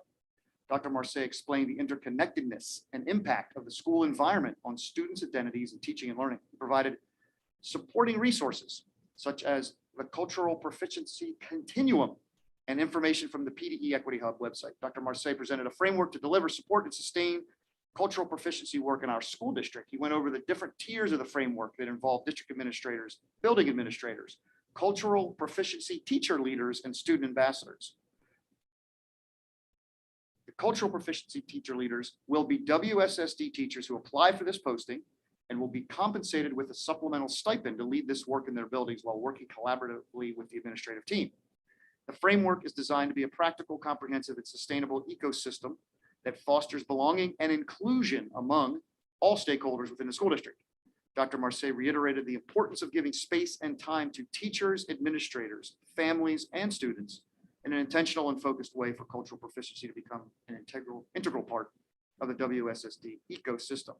And we discussed, actually, most of the committee members and school board attended the focus group. So we talked about how good they were and how well they were handled and how well run they were. I was the lucky participant in Dr. Marseille's focus group. So I am sure our focus group was the best, but I am competitive that way. So those were really good. We had a nice discussion about the next steps. So just a reminder, the next Educational Affairs Committee meeting is this Wednesday, March the 2nd at 7 p.m. in the middle school. And I encourage anyone to attend, please. Thank you. Thank you very much, Mr. Henry. Next up, we have Facilities and Finance. Mr. Cutis, I believe you're giving that report. Yes, I am. Okay. The Wallingford-Swarthmore School District Facilities Committee met on February 16th in the middle school. Committee members present were Dr. Grande, Rachel Holbert, Kevin Henry, and myself.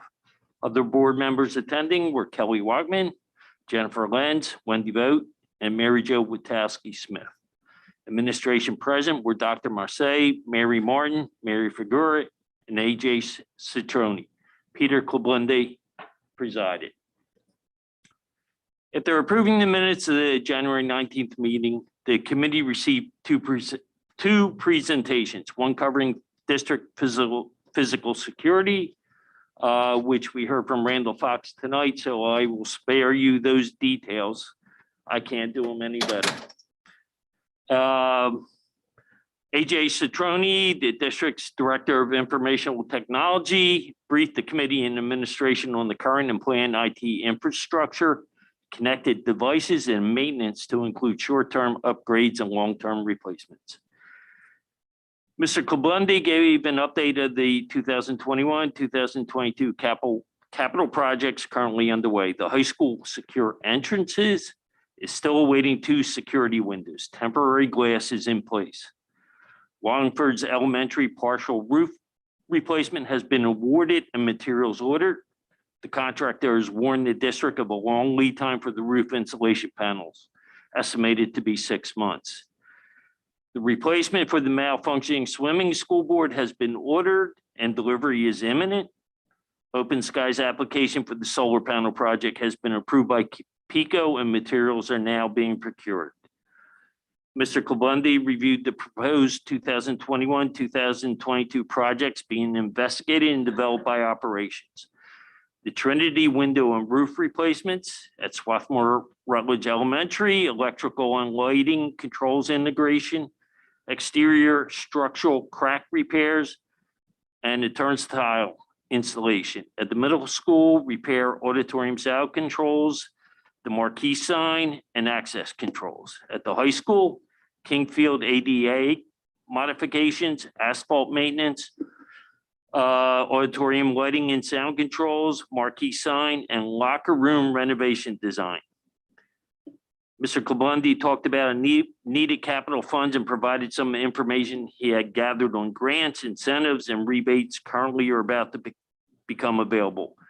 The Guaranteed Energy Savings Act uses future savings to help fund current projects. The 2021 Infrastructure Investment in Jobs Act includes $500 million for school facility improvements that reduce school energy costs and $5 billion for clean school buses. $550 million in energy efficiency conversation block grants for school building envelope, HVAC systems, lighting, power, and controls of a building. And PICO phase of Act 129, rebates of 10 cents per kilowatt hour. Mr. Klobunde, along with Mary Martin, will continue to investigate alternative sources of funding for capital projects, as well as performance contracting for the efficient use of funds. Lastly, as part of the facilities meeting, a resident of Swarthmore attended to express concern that playground equipment that the resident and our neighbors purchased and currently being utilized by Katie's might be disposed with Katie's plans to build a new playground. That concluded the facilities committee meeting. Next follow-on was the Wallingford-Swarthmore School District Finance Committee, also met on February 16th. After the facilities committee concluded. Again, committee members present were Dr. Grande, Rachel Holbert, Kevin Henry, and myself. The other board members attending were Kelly Wagman, Jennifer Lentz, Wendy Vogt, Mary Jo Witowski-Smith. Administration present were Dr. Marseille, Peter Klobunde, Mary Figura, and AJ Citroni. Mary Martin presided. Minutes from the January 9th meeting were approved. Ms. Martin presented a chart with summary of all COVID-related grants. The remaining funds left to be received during 2021, 2022, and 2022 and to 2023 was highlighted, including how the district will be allocating ESER 2 and ESER 3 funds totaling $2,164,287. Mary Figueroa provided background on the two grants, including specific restrictions on ESER 3 funds. Ms. Martin indicated that the allocations of the two grants is based on past, present, and future expenditures. It was noted that the majority of the grants will be allocated to personal expenses incurred in 2020 and 2021. And for this reason, this portion will be received by the district free of further requirement to spend. Other allocations address the need for nursing and behavioral health resources and other programs to address learning loss. Next, Ms. Martin reviewed the current budget status for 2022, 2023, noting the most recent analysis indicates a revenue projection of $91,723,486 and projected expenditures of $92,770,237, leaving a projected deficit of $1,046,751. Ms. Martin continues to search for additional ways to reduce the projected expenditures. Finally, Ms. Martin brought up items for discussion ahead of the approval actions during tonight's school board meeting. The next Facilities and Finance Committee meetings are March 16th at 7 p.m. in room B226 of the middle school. Please attend if possible. Thank you, Mr. Hughes. Next up, we have policy, and I think Ms. Witkowski-Smith. Yes. Thank you. These are the minutes and summary from the policy committee meeting on January 26th, 2022. On January 26th, 2022, the policy committee and members of the community were invited to meet room B226, Strathaven Middle School at 7 p.m. In attendance were board meeting chairs, Ms. Witkowski-Smith, Ms. Walkman, Ms. Holbert, and Ms. Lentz. Administrative chairs present were Dr. Ake Little and Dr. Sandberg. Our superintendent of schools, Dr. Marseille, was there, as well as our solicitor, Mr. Berman. The minutes from the December 22nd meeting were approved 3-0 with 1 abstention. As usual, Dr. Ake Little started the meeting by discussing the norms and protocols for the committee and solicited preliminary feedback about the general process. There was discussion about the order of presentation of policies, and the committee agreed that policies up for consideration could be discussed and revised in any order if necessary. Policy 239 relating to international students was discussed for a second and final reading before it was put forward to the full board of directors at the next legislative meeting for a final vote. Some discussion took place about the language in the policy that allows the district to maintain adequate programming without the need to increase staffing in the event that we have increased enrollment of students taking part in an exchange program. A revision to the set time frame for students to apply was made in an attempt to better notify students who are taking part in the exchange programs. Policy 239, following these revisions, was approved by the committee and put forward to the full board of directors for a vote at the next board meeting. A subset of policy 239, specifically 239.1, relating to non-resident students, was looked at by the policy committee for the first time, and the committee recommended its repeal. The committee asked about the rationale for the creation of the original policy, and the administrative team, along with the solicitor, agreed to make sure prior to the committee officially moving for its repeal to rule out any ways which it still might have relevance. Policy 104 was also examined as a first reading of the policy. This policy relates to equal opportunity and non-discrimination in employment practices. The committee sought clarification on the person designated as the Title IX coordinator and agreed to change the wording to indicate that the Director of Human Resources would serve as the Title IX coordinator.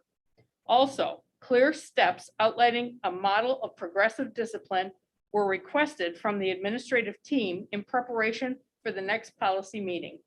The goal is to inform the committee's future discussions about instances when the law is violated and how that may relate to discrimination in the workplace, response to complaints, and preventing retaliation. Policies discussed for a third reading, meaning the committee has already examined them at 2 prior meetings, included policy 003, 005, and 009. Policy 009 was recommended for repeal. Policy 003 was amended at a previous committee meeting to include wording from policy 009 relating to board operations, which is why policy 009 was now being recommended for repeal. In addition, policy 003 talks about the functions of the board, and as policy 003 used to read, it required that the board have 3 public readings of a policy prior to its adoption. The revision of policy 003 changes that 3 readings requirement to 2 readings. This means that it allows the board to recommend policies for adoption after 2 readings or edits rather than 3. The rationale for changing this is not only to align with the protocol and policies of most other school districts, but also to allow the board to be more productive with its examination, revision, and creation of policies. The committee agreed to recommend policy 003 to the full board for adoption, and again to recommend 009 to be repealed. Policy 005 in relating to the organization of the board was also examined. The committee discussed whether it was necessary to include such detail about the role of the independent auditor in this policy when another policy already outlines the provisions of the independent auditor. It was agreed that while other policy contains more details concerning the role and regulations outlining the independent audit, the information contained in policy 005 serves as an adequate reference point as it concerns the organization of the board. Finally, the committee took questions from the community and revisited protocols in order to ensure that its commitment to providing details to the community are being met. The committee addressed its own concern that given the shift in the language of the policy 003 from 3 readings to 2 readings, details of the meetings can be put to our community to keep them well informed in the event that they cannot be present at policy meetings. The committee's commitment to provide detailed summaries of meetings was reaffirmed as part of their efforts to include our community. A draft calendar was presented containing a list of policies that the committee might consider taking up for the remainder of the school year so that the public has the information about upcoming topics and may exercise the opportunity to attend meetings about policies that may interest them. The policy committee adjourned at 9:37 p.m. The next policy committee will be held on February 23rd, was held in B226 at Strathaven Middle School. And the next policy meeting, oh, Mark, yes, same, right. It'll be, yes, March 23rd in room B226 in Strathaven Middle School. And I really hope that everyone can attend. Thank you so much for that report. And I appreciate that the support for going back to a more thorough explanation of some of the elements of the policy decisions for those who aren't able to attend the policy meeting but are interested in such. Next, Ms. Vogt, I think you're going to provide the wellness advisory update. Yes. All right. So I'm reporting on the district wellness committee meeting, which was Tuesday, January 25th at 4 p.m. It was attended by all kinds of people, board, staff, community members, and also students.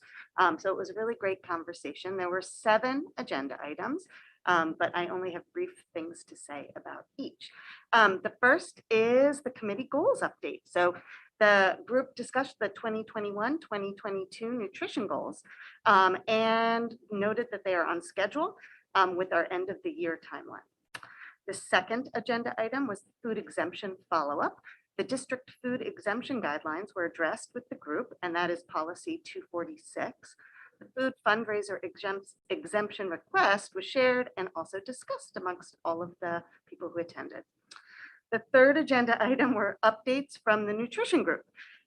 Kristen Matheson introduced herself as the new food service director, and she gave an overview of the nutrition group in general and the work they've been doing over the school year.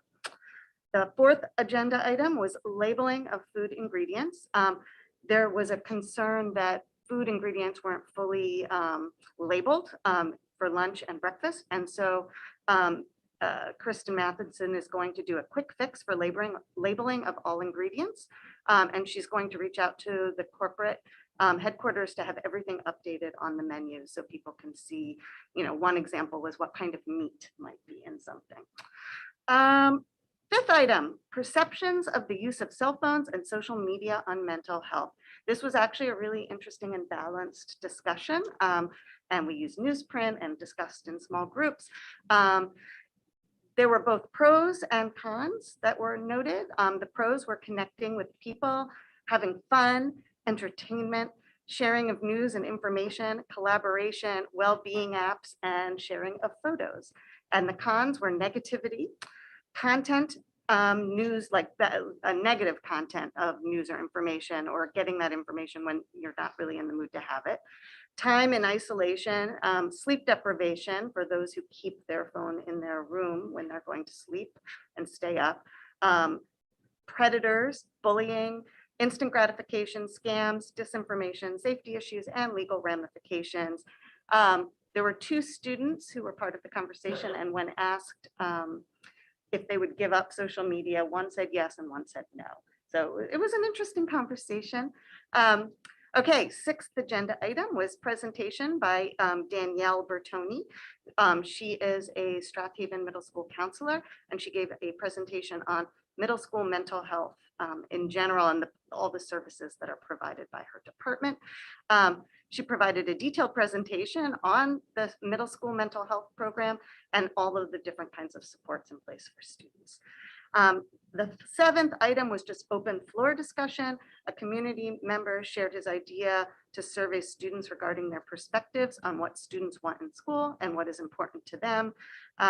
People thought that was a great idea. And then there was also a discussion on how we support staff during COVID, specifically their self-care, trauma-invested practices, and professional development. We closed with that. It was a great meeting. The next meeting is Tuesday, April 26th at 4 p.m. and we invite all who would like to attend. So thank you. Thank you. Moving to, let's see, we have the Delaware County Community College Liaison. Ms. Wilbert, any reports from that today? We have not yet met. Oh, okay. So I think it's coming up this month, hopefully. Excellent. Okay. At least I'm on their list. I know that. All right. Wonderful. Thank you. Mr. Kudus, any updates from the DCIU? I have 2 items that may be of interest to the members of Wallingford-Swarthmore School District. The first is on the February 2nd, 2022 Board of Directors meeting, we approved the Information Technology Repair Shop Innovation Grant application from February 2nd, 2022 to February 1st, 2026, and approved an approval to create 4 IT service technician positions, 1 field information technology service technician position, and 1 lead information technology service technician position to support the IT Repair Shop Innovation Grant. In other words, the DCIU has set up a shop to support IT repair for the school districts and the schools in Delaware County. I think it's a great idea. I think the districts will receive the priority in any repair or replacement work that has to be done. So I think the delays in getting IT equipment repaired or new ones, hopefully is a thing of the past. I don't know, AJ, have you talked to them about it? It is supposed to be, intended to make it so much easier on the school districts in Delaware County. I am still, I will have another meeting with the DCIU. They Okay. did mention it at our previous meeting. All those repairs we already do in-house with our own staff through the warranty through Dell, but we will keep it in mind for future. But all of our warranties through Dell, we do in-house or have a Dell tech come right on site to do most of our repairs. Okay, they will be certified technicians at the DCIU. Yes. So Thank you. in multiple manufacturers. Thank you. So the other item is that today, the applications for the Delaware County Technical Schools closed today. As of February 23rd, they had received over 900 applications for 21 programs. That's a lot more than they expected. It's a lot more than prior years. They've kind of been expecting this for a little while. So what is happening right now is there's a planned renovation and major construction at the Fulcroft facility I forget what it is. It's almost like 10 times the space there now. And each program will have its own spaces so that none are on top of each other, because these facilities actually share spaces with other programs such as Head Start, early childhood education, and some special ed programs. So each program will have its own facility, and hopefully they can accommodate all applicants in the future. So that's all I have. Thanks. That's great to hear. I know they've been working on the Fullcraft thing for quite a long time. Yeah, that's really good. Okay, Ms. Wetzel, I know you have a legislative, Delaware County School Board's Legislative Council update this evening. As you all know, or if not, I'll let you know that Governor Wolf released his proposed state budget. And that was around February 8th. But following that, both the House and Senate appropriation committees will hold hearings on the budget plan. The House hearing with PDE is March 7th. The Senate is March 10th. And the final budget approval has to be done by June. So there'll be a lot of heated discussions in Harrisburg. I emailed everybody a copy of the budget at a glance. So you guys can look at that. Then Special Bill 931 and 932, the educational tax credits, were both passed in the Senate on December 14th. Both will divert funds to private and sectarian schools with no taxpayer accountability. Special Bill 937, the mandatory COVID vaccines, would prohibit COVID-19 vaccine mandates for children as a condition for entering into K through 12 school. The final passage in the Senate was December 14th. Received in the House and was referred to the House Education Department on December 15th. So it's still being discussed. HB House Bill 412, substitute teacher shortage, was approved by the governor December 17th and is now Act number 91. House Bill 1332, the posting of school curriculum, signed in the House and in the Senate December 15th. It was presented to the governor December 16th, and he vetoed this bill on December 22nd as veto number 5. House Bill 1642, Assistant Students in Economically Disadvantaged Schools, final passage by the Senate 30-19, December 14th. Received as amended in the House and referred House rules for concurrence on December 15th. House Bill 2045, Early Literacy Program, was referred to the House Appropriations Committee December 15th. The charter reform update is still being, there's a court case and it's still out for debate. Senator Tim Carney presented at the meeting a special education funding commission report. The commission is ongoing and meets every 5 years. Many big decisions were made prior to Senator Carney joining the commission.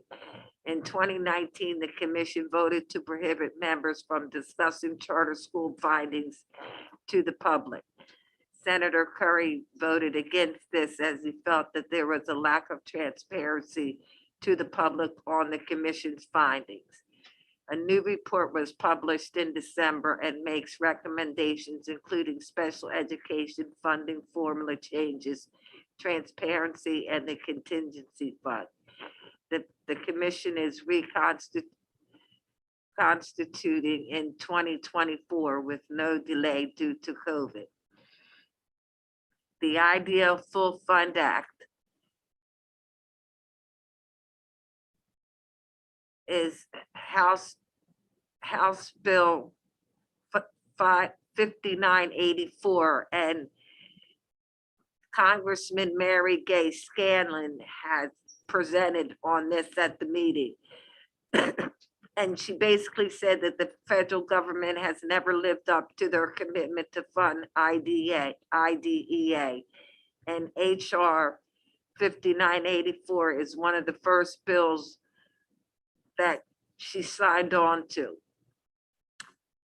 Representative Scallon reported that she has not heard anything about this bill moving independently, and it more serves to keep the issue at the forefront. Instead, the House is trying to increase IDEA funding through appropriation process, with Representative Delore leading efforts to beef up special education funding, the child tax credit. The House passed the funding bill for 2022 with increased special ed funding.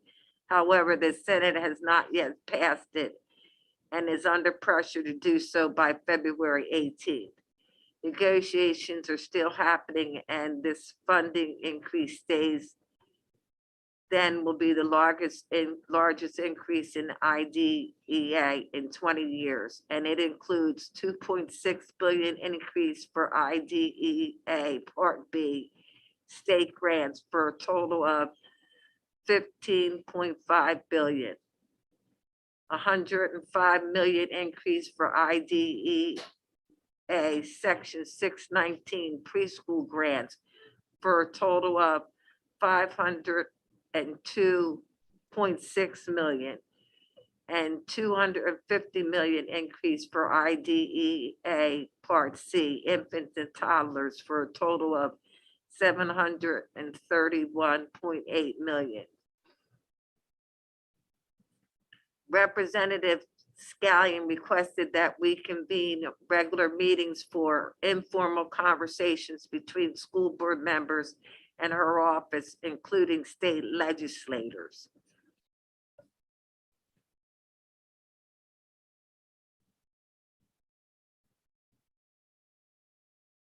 And that concludes, there are the virtual school board. There is a virtual school board. No, that happened already.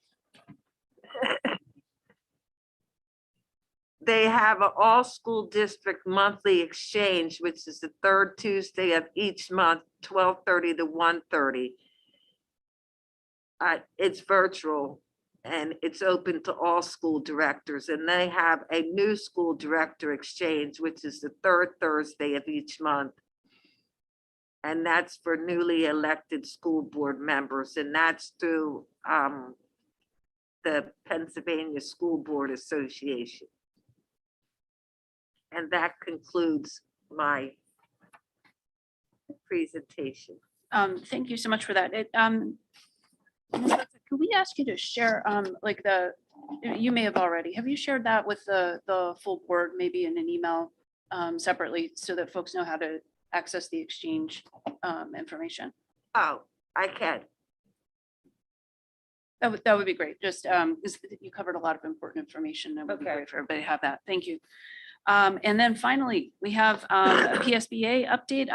If Ms. Witkowski-Smith, any updates from PSBA you want to share? Very quickly, PSBA, the Pennsylvania School Boards Association, I'm their liaison for, and I just want to say that I'm very, oh, you're right, thanks, AJ. I'm the representative for Pennsylvania School Boards Association, PSBA, and I just want to thank Dr. Marseille for encouraging us to become and to sign part of the principles for governance and leadership. I think it'd be great to join all of our neighbors who are participating in this.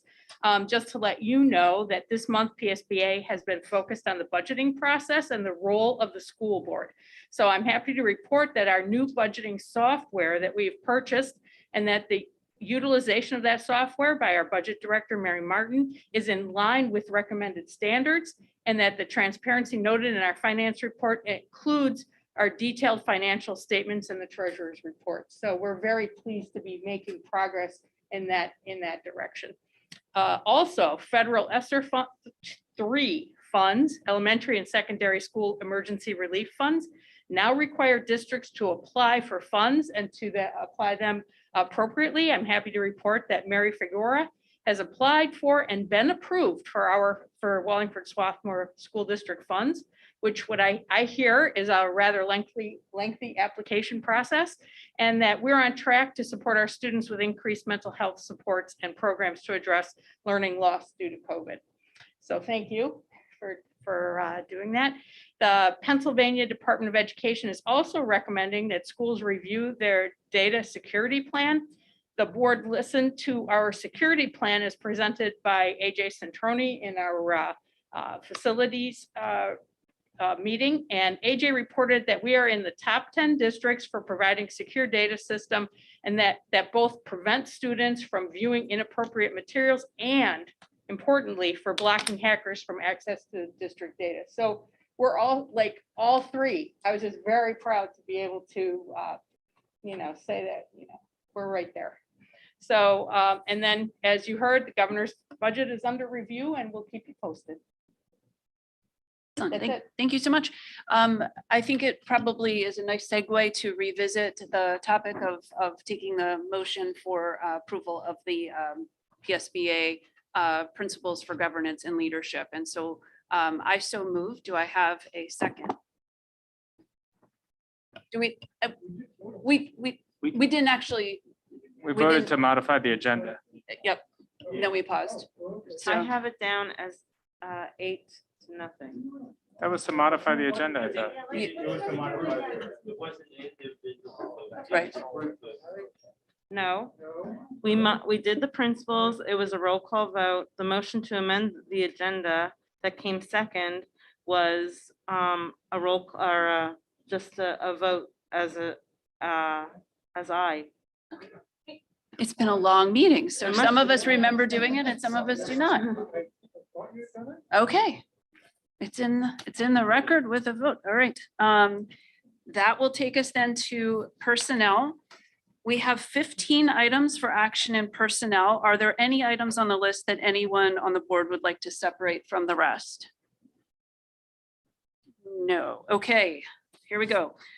We have in resignations and retirements, we have the approval of the resignation of 2 non-certified staff as listed in the agenda, and the retirement of Sante Georgie, carpenter in the operations department. And we thank Mr. Georgie for his service and wish him well in retirement.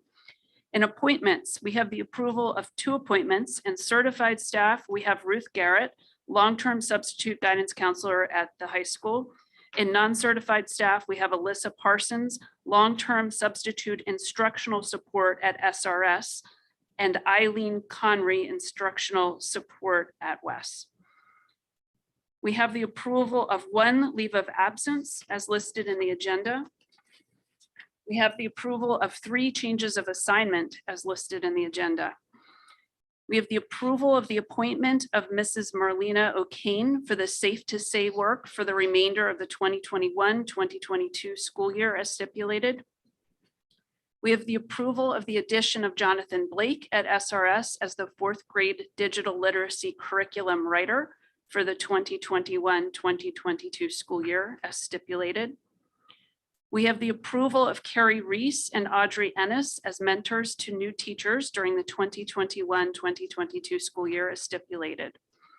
We have the approval of the additional appointment of Ashley Yinkst at SRS to the parent engagement team for additional work hours at her per diem rate, not to exceed 15 hours during the 2021-2022 school year as stipulated. We have the approval of the 2021-2022 spring athletic supplemental appointments as stipulated. We have the approval of the 2021-2022 activity supplemental appointments as stipulated. We have the approval of the 2021-2022 fall athletic supplemental postseason pay as stipulated. We have the approval of additions to the 2021-2022 conference requests as stipulated. We have the approval of the change of salary status for one employee effective February 25th, 2022 as stipulated. We have the approval of the 2022 summer band and string program. And I would note that the program is self-supporting and that payment to the instructors is based on revenue received minus deductions for FICA and retirement. And so as such, it is cost neutral to the district. And finally, we have the approval of the reorganization plan dated February 28th, 2022 as attached to the agenda. All items in this section are as attached or described in the agenda. Do I have a motion? So moved. Did I miss one? Hold on just a moment. I might have missed one. Okay, we also have approval of curriculum supplementals.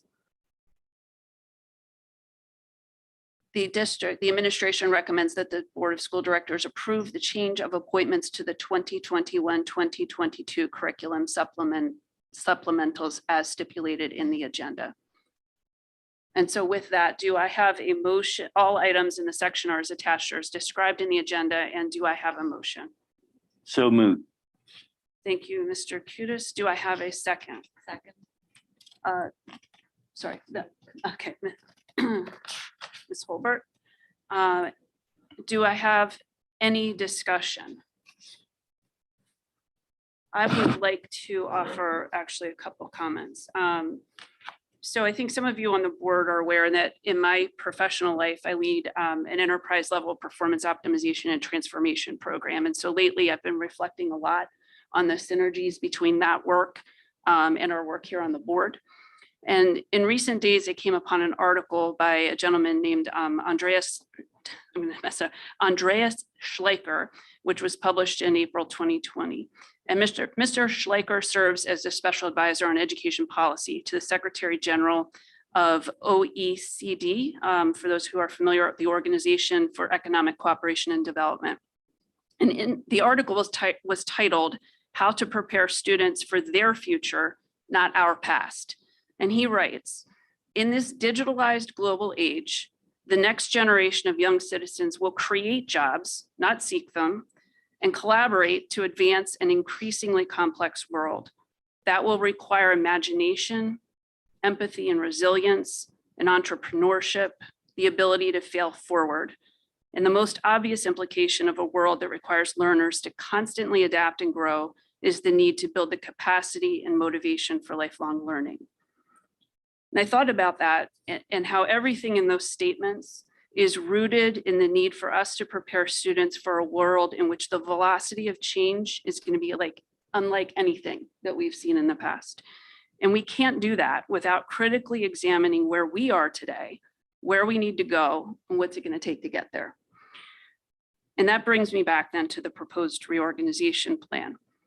When we embarked on the search for a new superintendent, an overarching objective was to identify transformational leader. And those of you who were on the board at the time will recall the conversations we had about that, and someone who would move us forward as a district. This evening, Dr. Mercier shared the output of his reexamination of the organizational structure of the administrative team. And not surprisingly, since it was created at a different time to meet different objectives, different goals, he's concluded that several significant organizational changes are needed. Leadership structures of any organization need to be intentionally designed to create the systems, the practices, the culture that's necessary to achieve an organization's goals. And that maybe that seems obvious, but it's not. We often don't look back at organization structures, and that's part of what I do in my professional life. And I know how important that is. And so what I'd like to offer is that we're an excellent district, but the status quo is not delivering equitable outcomes in our student achievement today, nor is it producing the results we would expect to see overall in certain academic areas. And even if it was, maintaining the status quo is not going to prepare our students for a changing world. In fact, I feel strongly that status quo is the fastest path to mediocrity that one can get. And so with every reorganization, I understand there will be changes that are uncomfortable, and we have to be mindful of the fact that change will cause initial discomfort. But our job is to do what is in the best interest of our students. And so I hope that my colleagues here tonight will join me in voting yes on the reorganization plan. Do we have any other comments for this evening? Okay. With that, do I have a motion for approval? I'm sorry. I already have a motion. Yeah, I'm sorry. I went back and did that again. So Ms. long name. Ms. Figure, can you then please take the roll call vote? Mr. Cutis, Aye. Ms. Vogt, Aye. Ms. Witset. Aye. Ms. Witkowski Smith, Aye. Dr. Grandy, Aye. Mr. Henry, Aye. Ms. Holbert, Aye. Ms. Walkman. Aye. Personnel items pass 8-0. Right. Thank you. Moving then to curriculum. We have 6 items for action in curriculum. Are there any items on the list that anyone on the board would like to separate from the rest? Policy. Oh, I went one, sorry, flipped a, I'm sorry, guys. I flipped a page too far. I know you're trying to get out. It's okay. It's close to 10 o'clock. I skipped over a lot, actually. It's been Okay. a long day. We have 3 policies for adoption and 2 policies for repeal. Under policies for adoption that are presented for third and final reading, they are the same as when presented for second reading, and they are policy 001, functions, 005, organization, and 239, international student programs. Policies for repeal upon third and final reading are the same also as when presented for second reading. They are policy 009, policy development, policy 239.1, educational programs for non-resident students. Do I have a motion? So moved. Thank you, Ms. Vogt. Do I have a second? Second. Thanks, Ms. Witkowski Smith. Any discussion items? Madam President, there are a couple of artifacts that remain in these policies that are on the agenda that are going to be cleaned up. But I just wanted to alert you to the fact that, yes, they are there. Yes, you're going to be voting on these tonight. However, they do need to get cleaned up a little bit. And these are the items that we discussed in the most recent policy committee meeting. So just to give you an example. Yes. In policy 003, there are some bracketed letters that were actually from, they were meant to be pointers to where somebody on the committee wanted to be able to know to discuss something from there. Okay. I understood that they were taken out, but the version that made it onto the agenda may have still had them in there. Okay. All right. Were there any other items like that that need to be cleaned up that we should call out? There is in policy 005, there is a sentence that was, I'm fairly sure was corrected during the policy meeting. So, but it's at the end and it has to do with the appointment duration for board members on committees. And it is supposed to be one sentence. It is instead split into two, which leaves the second sentence not making a lot of sense. Okay. All right. So let me reopen then for comment. Any other questions then related to what Mr. Berman has just suggested? And I mean, with that, I'm wondering, do we, we could send them back. Is right? that material in No, it's passing the not. policy? I believe that it's not material. As a matter of fact, I believe the policy committee actually dealt with these. So I'm actually suggesting that you should feel safe and confident in voting for these tonight. Okay. All right. Thank you. Thank you. Any questions? All right. We did just take the, do we just need the roll call vote at this point? Ms. Fagor, could you take the roll call vote? Ms. Vogt. Ms. Witset. Ms. Wachowski Smith. Aye. Dr. Grandy. Aye. Mr. Henry. Aye. Ms. Holbert. Aye. Mr. Cutis. Aye. Ms. Walkman. Aye. Policy items pass 8-0. Thank you. Moving to curriculum. We have 6 items for action in curriculum. Are there any items on the list that anyone would like to separate? Mr. Henry? Could we separate C, D, and E for Separate discussion? C, D, and E. Okay. So I will, or as a group? But I just had a question for Dr. Marseille about the 3. So We can still hold them together and you can ask your question. Okay. Or we could separate them as you requested. it doesn't matter to me. I just wanted to get some clarification on those 3. So if we can do it during our regular discussion and under all of curriculum, that is totally fine. If that's what we want to do. I think I should separate them just in case. So we're going to take item A. Well, here, I'll walk through them. Category 1 overnight field trips. We have category 1 overnight field trips for the 2021-2022 school year as stipulated. We have the approval of the high school German exchange student program for the 2022-2023 school year as stipulated. We have the approval of a consulting agreement in the amount of $18,850 with the National School Public Relations Association to conduct a communications audit. Do I have a motion for approval of items A, B, and F? So moved. Thank you, Dr. Grande. A second? Second. Thank you, Mr. Cutis. Any discussion on those items?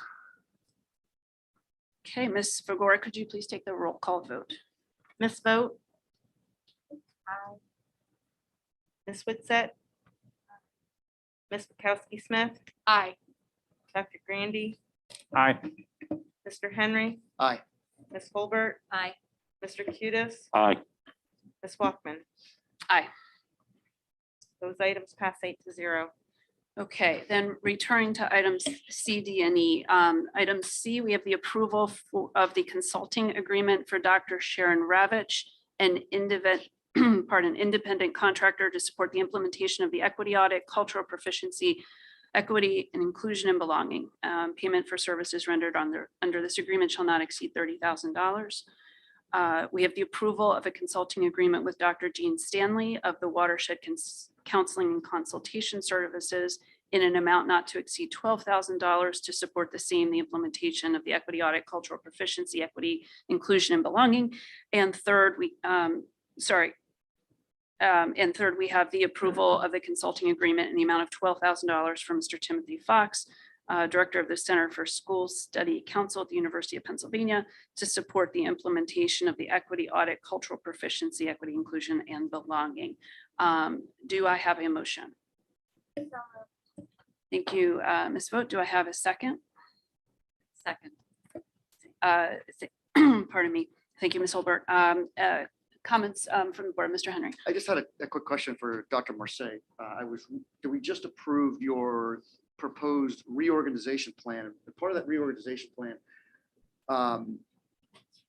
there's a new position called the assistant superintendent. And one of the primary, was mentioned a couple times in your reorganization plan, but one of their primary responsibilities for this assistant superintendent would be to lead the implementation of the 3 audits, the equity, curriculum, and communications audit. So, and then we're just voting on approving 3. What my question for you is, just make me feel good, make me understand why we need to have these 3 consultants come in to do the implementation of these 3 audits, and then have our assistant superintendents do the, seems like the same thing, or no? No, Okay, they're not. In my former role as assistant superintendent, my superintendent tasked me in being the face of those particular audits. My responsibility was to ensure that there were clear articulation and alignment with the work, and that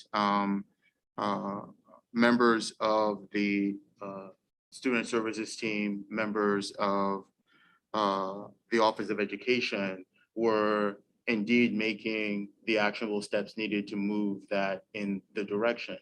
What part of the work that these 3 consultants will do when we bring them, if we bring them board and the board votes, is their primary role for the equity is to synthesize all that information, work with administration to develop a plan, an actionable plan with key performance indicators. Our job is to take that and then now move it forward. So they're shaping based on the dashboard that you have access to, based on the focus group statements that we have. How do you put together a professional development timeline that addresses each of those? Our assistant superintendent plays a role in ensuring that we are making and meeting those particular benchmarks. So they are going to help shape, here's the steps and here's the PD you need. We take over in terms of making sure that that's happening with true fidelity. Any other questions or comments from the board on those items? Okay. If not, then do I have a motion for approval of items C, D, and E under curriculum? We have a motion on, we have Ms. Vogt. Oh, I'm sorry.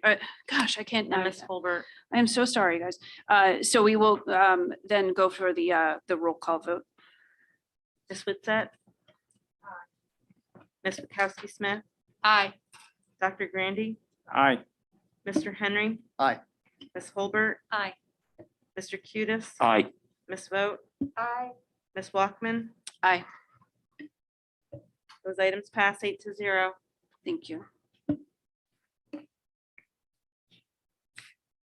All right, that takes us then to student services. We have 2 items for approval in student services. Anything there that anyone wants to separate from the rest? If not, we have the approval of related services provider contracts for 2 students for the 2021 extended school year and the 2021-2022 school year. And we have the approval of tuition contracts for 3 students for the 2021-2022 school year and the 2021 extended school year. Do I have a motion? Was that Ms. Bud? Okay, a second? Second. Nope, I heard Dr. Grundy first on that one. Okay, any questions or comments? If not, Ms. Fagor, can you please take the roll call vote?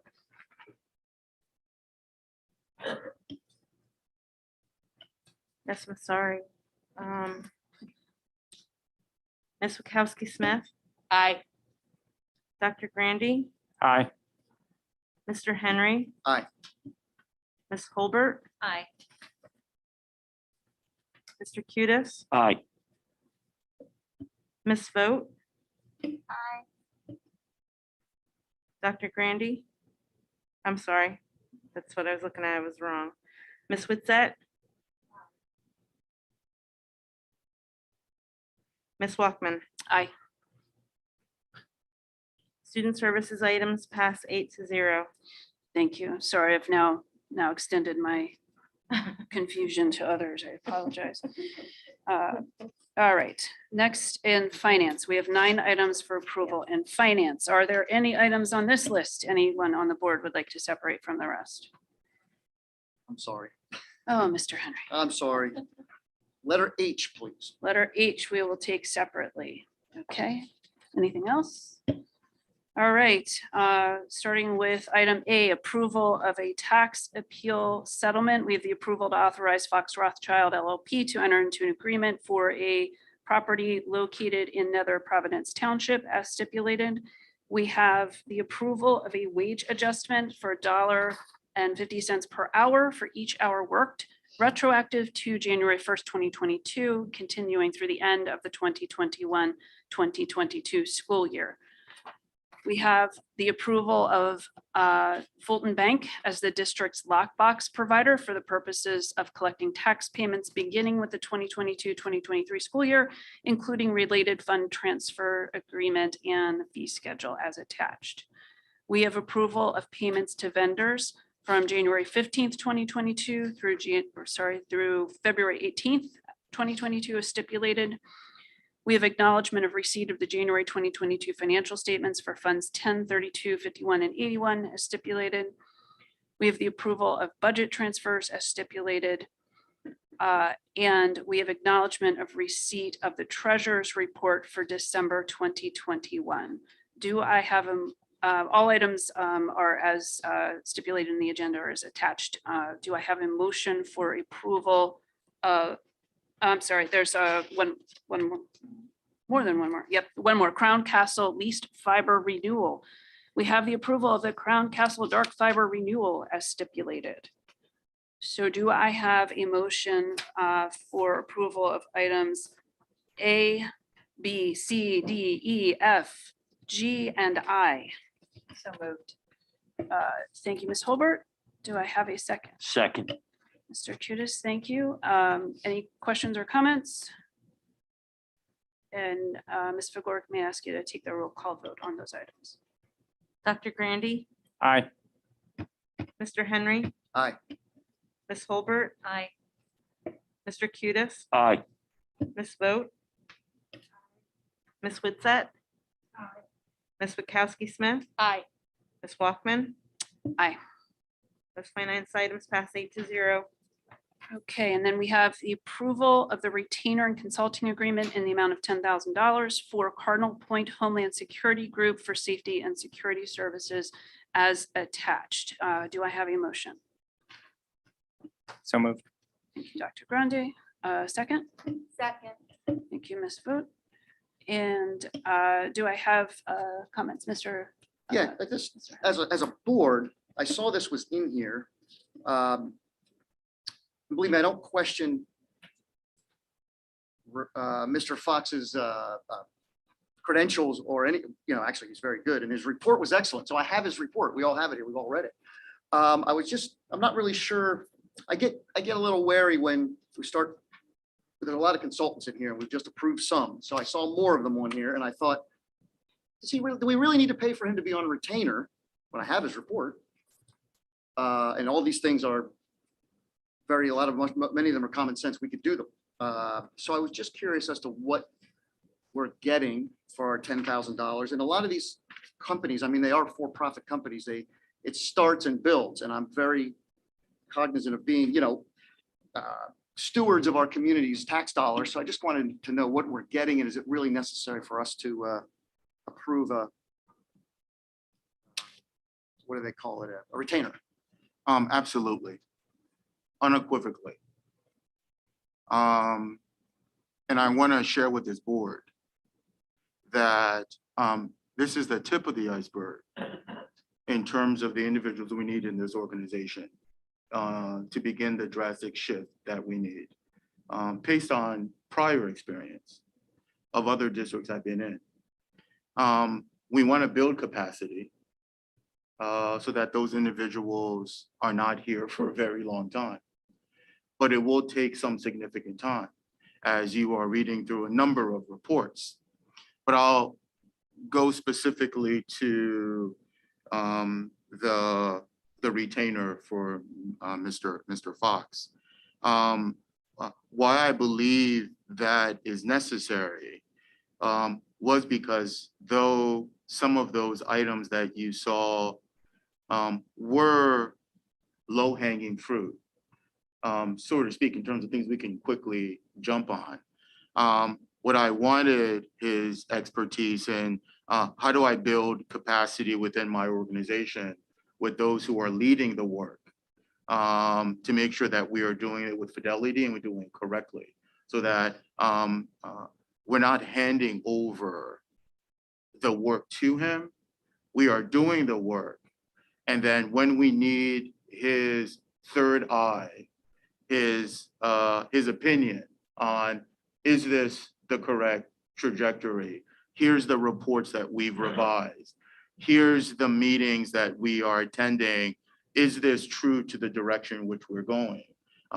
That's why we put that retainer there, not to here, go write the report, or here, go and fix these. It is, you've identified what we needed. We're putting meetings together. We're putting professional learning opportunities together. Based on what we've put together so far, can we have a check-in with you to determine where we are as an organization? So though so much of those things that you've identified and he's identified were things that we can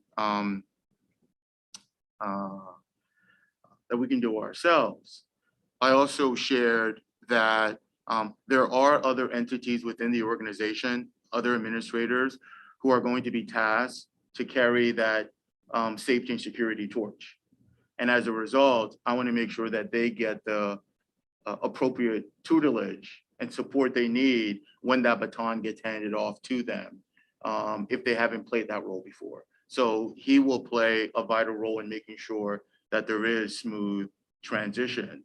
I do believe, and I've shared, that there are multiple responsibilities that shouldn't fall under one particular individual and that should be shared. So there's conversations around, though safety and security has been relegated to Mayor Figueroa's office, I do believe that operations needs to play a larger role in that as well, which is what I'm accustomed to in previous districts. So that's an opportunity to get the guidance from him as well for those who will be coming on board. So we don't intend to, we're going to be very deliberate and intentional in terms of when we bring Mr. Fox on board, and not to have him do the work for us. We have people on the ground who are going to do the work. It is a check-in to make sure we're in the right direction. Do we know how many hours we're getting for $10,000? Is there is that something that he provides? It is on the contract, and it says 125 per hour. And then after that, assuming that retainer's used, do you have to come back to the board for an additional approval? Yes, I don't anticipate on coming back to the board for additional approval. Thank you. That's all. Yeah. And Dr. Marseille, if we don't use that money till the end, like throughout the end of the year, it gets rolled over. So it's not like if we don't use it, we lose it. So it remains with us until we use the money. Any other questions? Okay, Ms. Figure, can we, oh, well, one, yes, Ms. Westad? On the safety and security, is it only going to be about the buildings and the property, or is it going to address security as far as with the reorganization, you have a position for safety? I have recommended to the board that we, as part of the budgetary process, consider those positions, yes. Yes, so will, That does not speak to that. so he's just on the, He is just on the physical plant okay, of that process, okay. yes.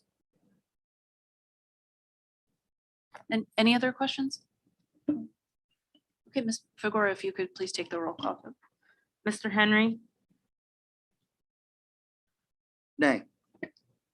Ms. Holbert, Aye.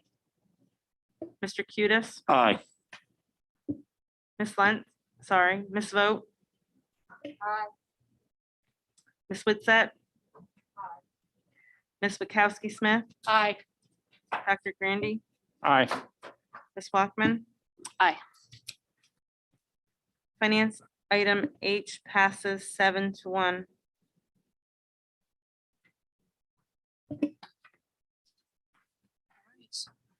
That takes us to audience recognition for items not on the agenda. Is there anyone who would like to? Sorry.